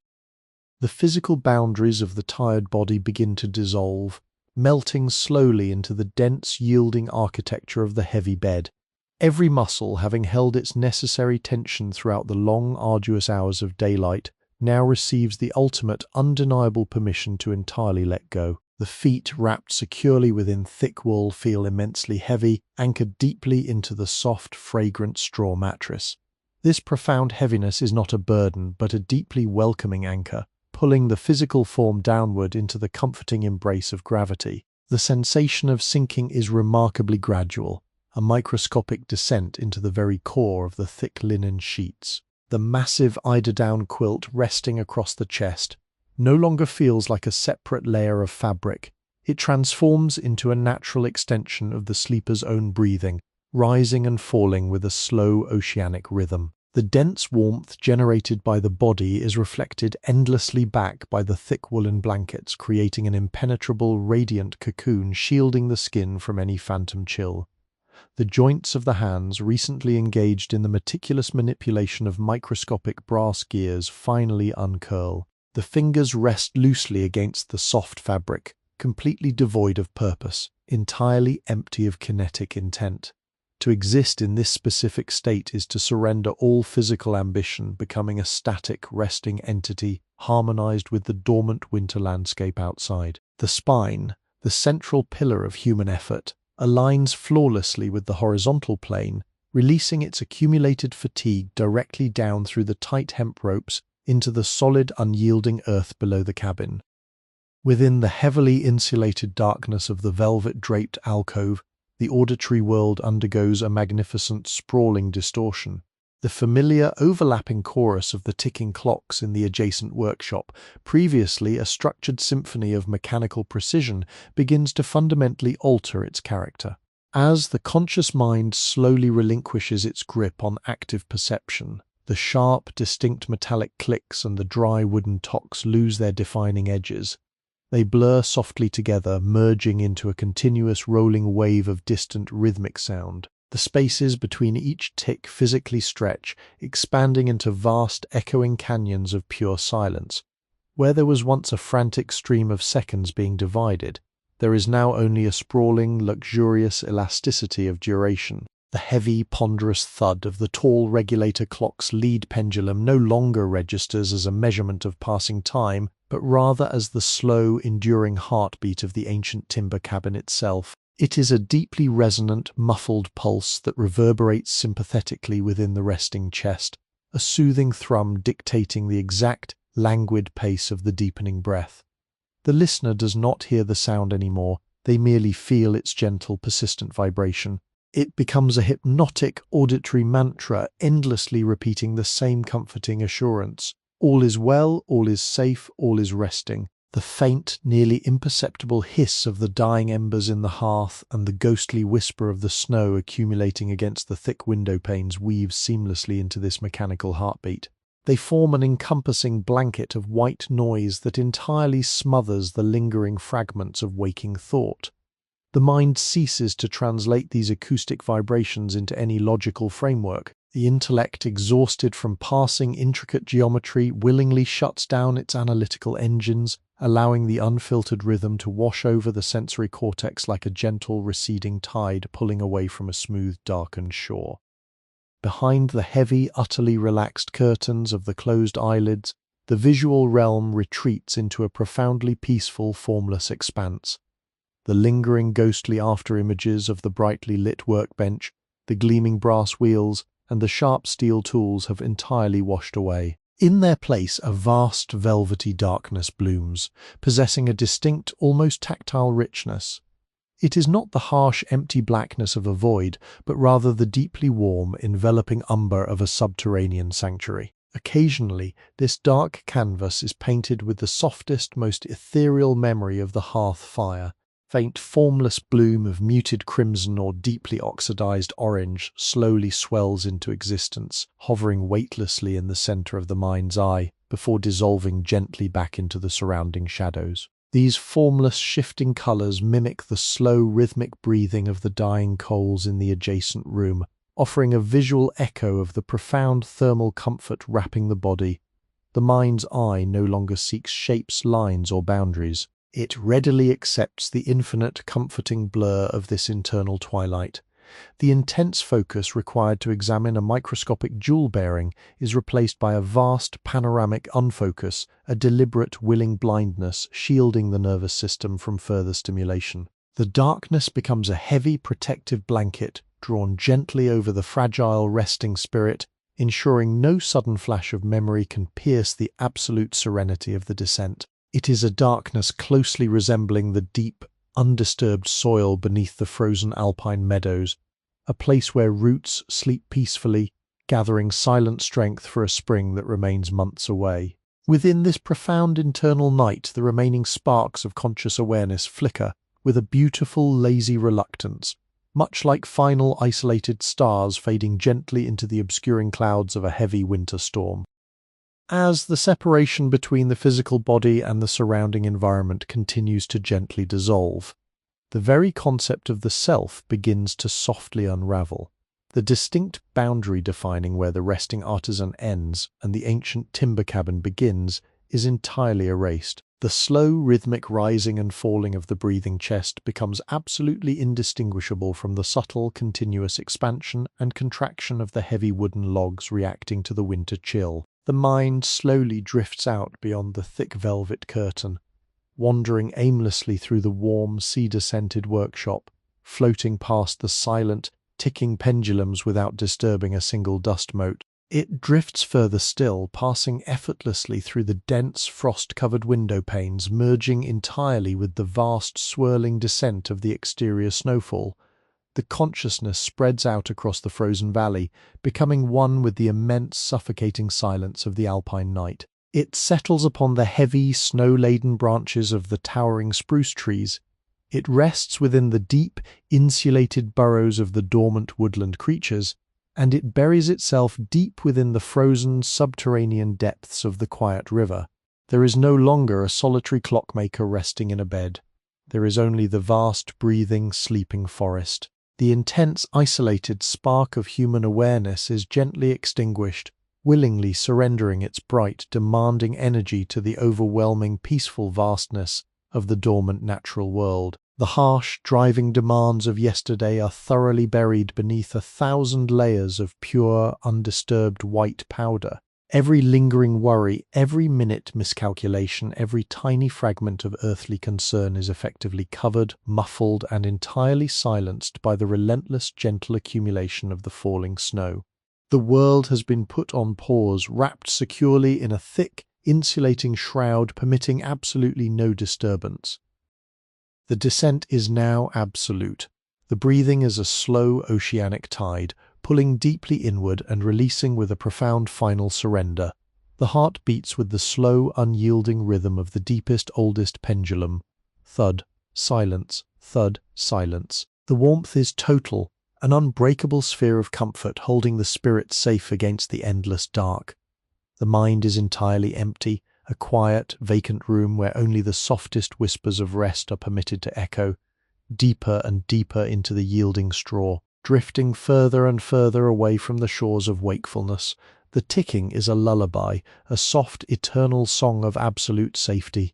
The heavy snow continues to fall, sealing the cabin away from all harm. There is nothing left to do, there is nowhere left to be. There is only the warmth, the dark, and the infinite, enveloping peace of the deep winter sleep. Rest now, let go entirely, sleep. Welcome to Sleepy History with Wesley, your personal sanctuary of ancient tales.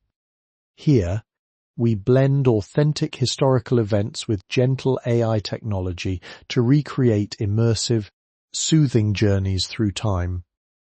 This channel is crafted specifically for relaxation and sleep support.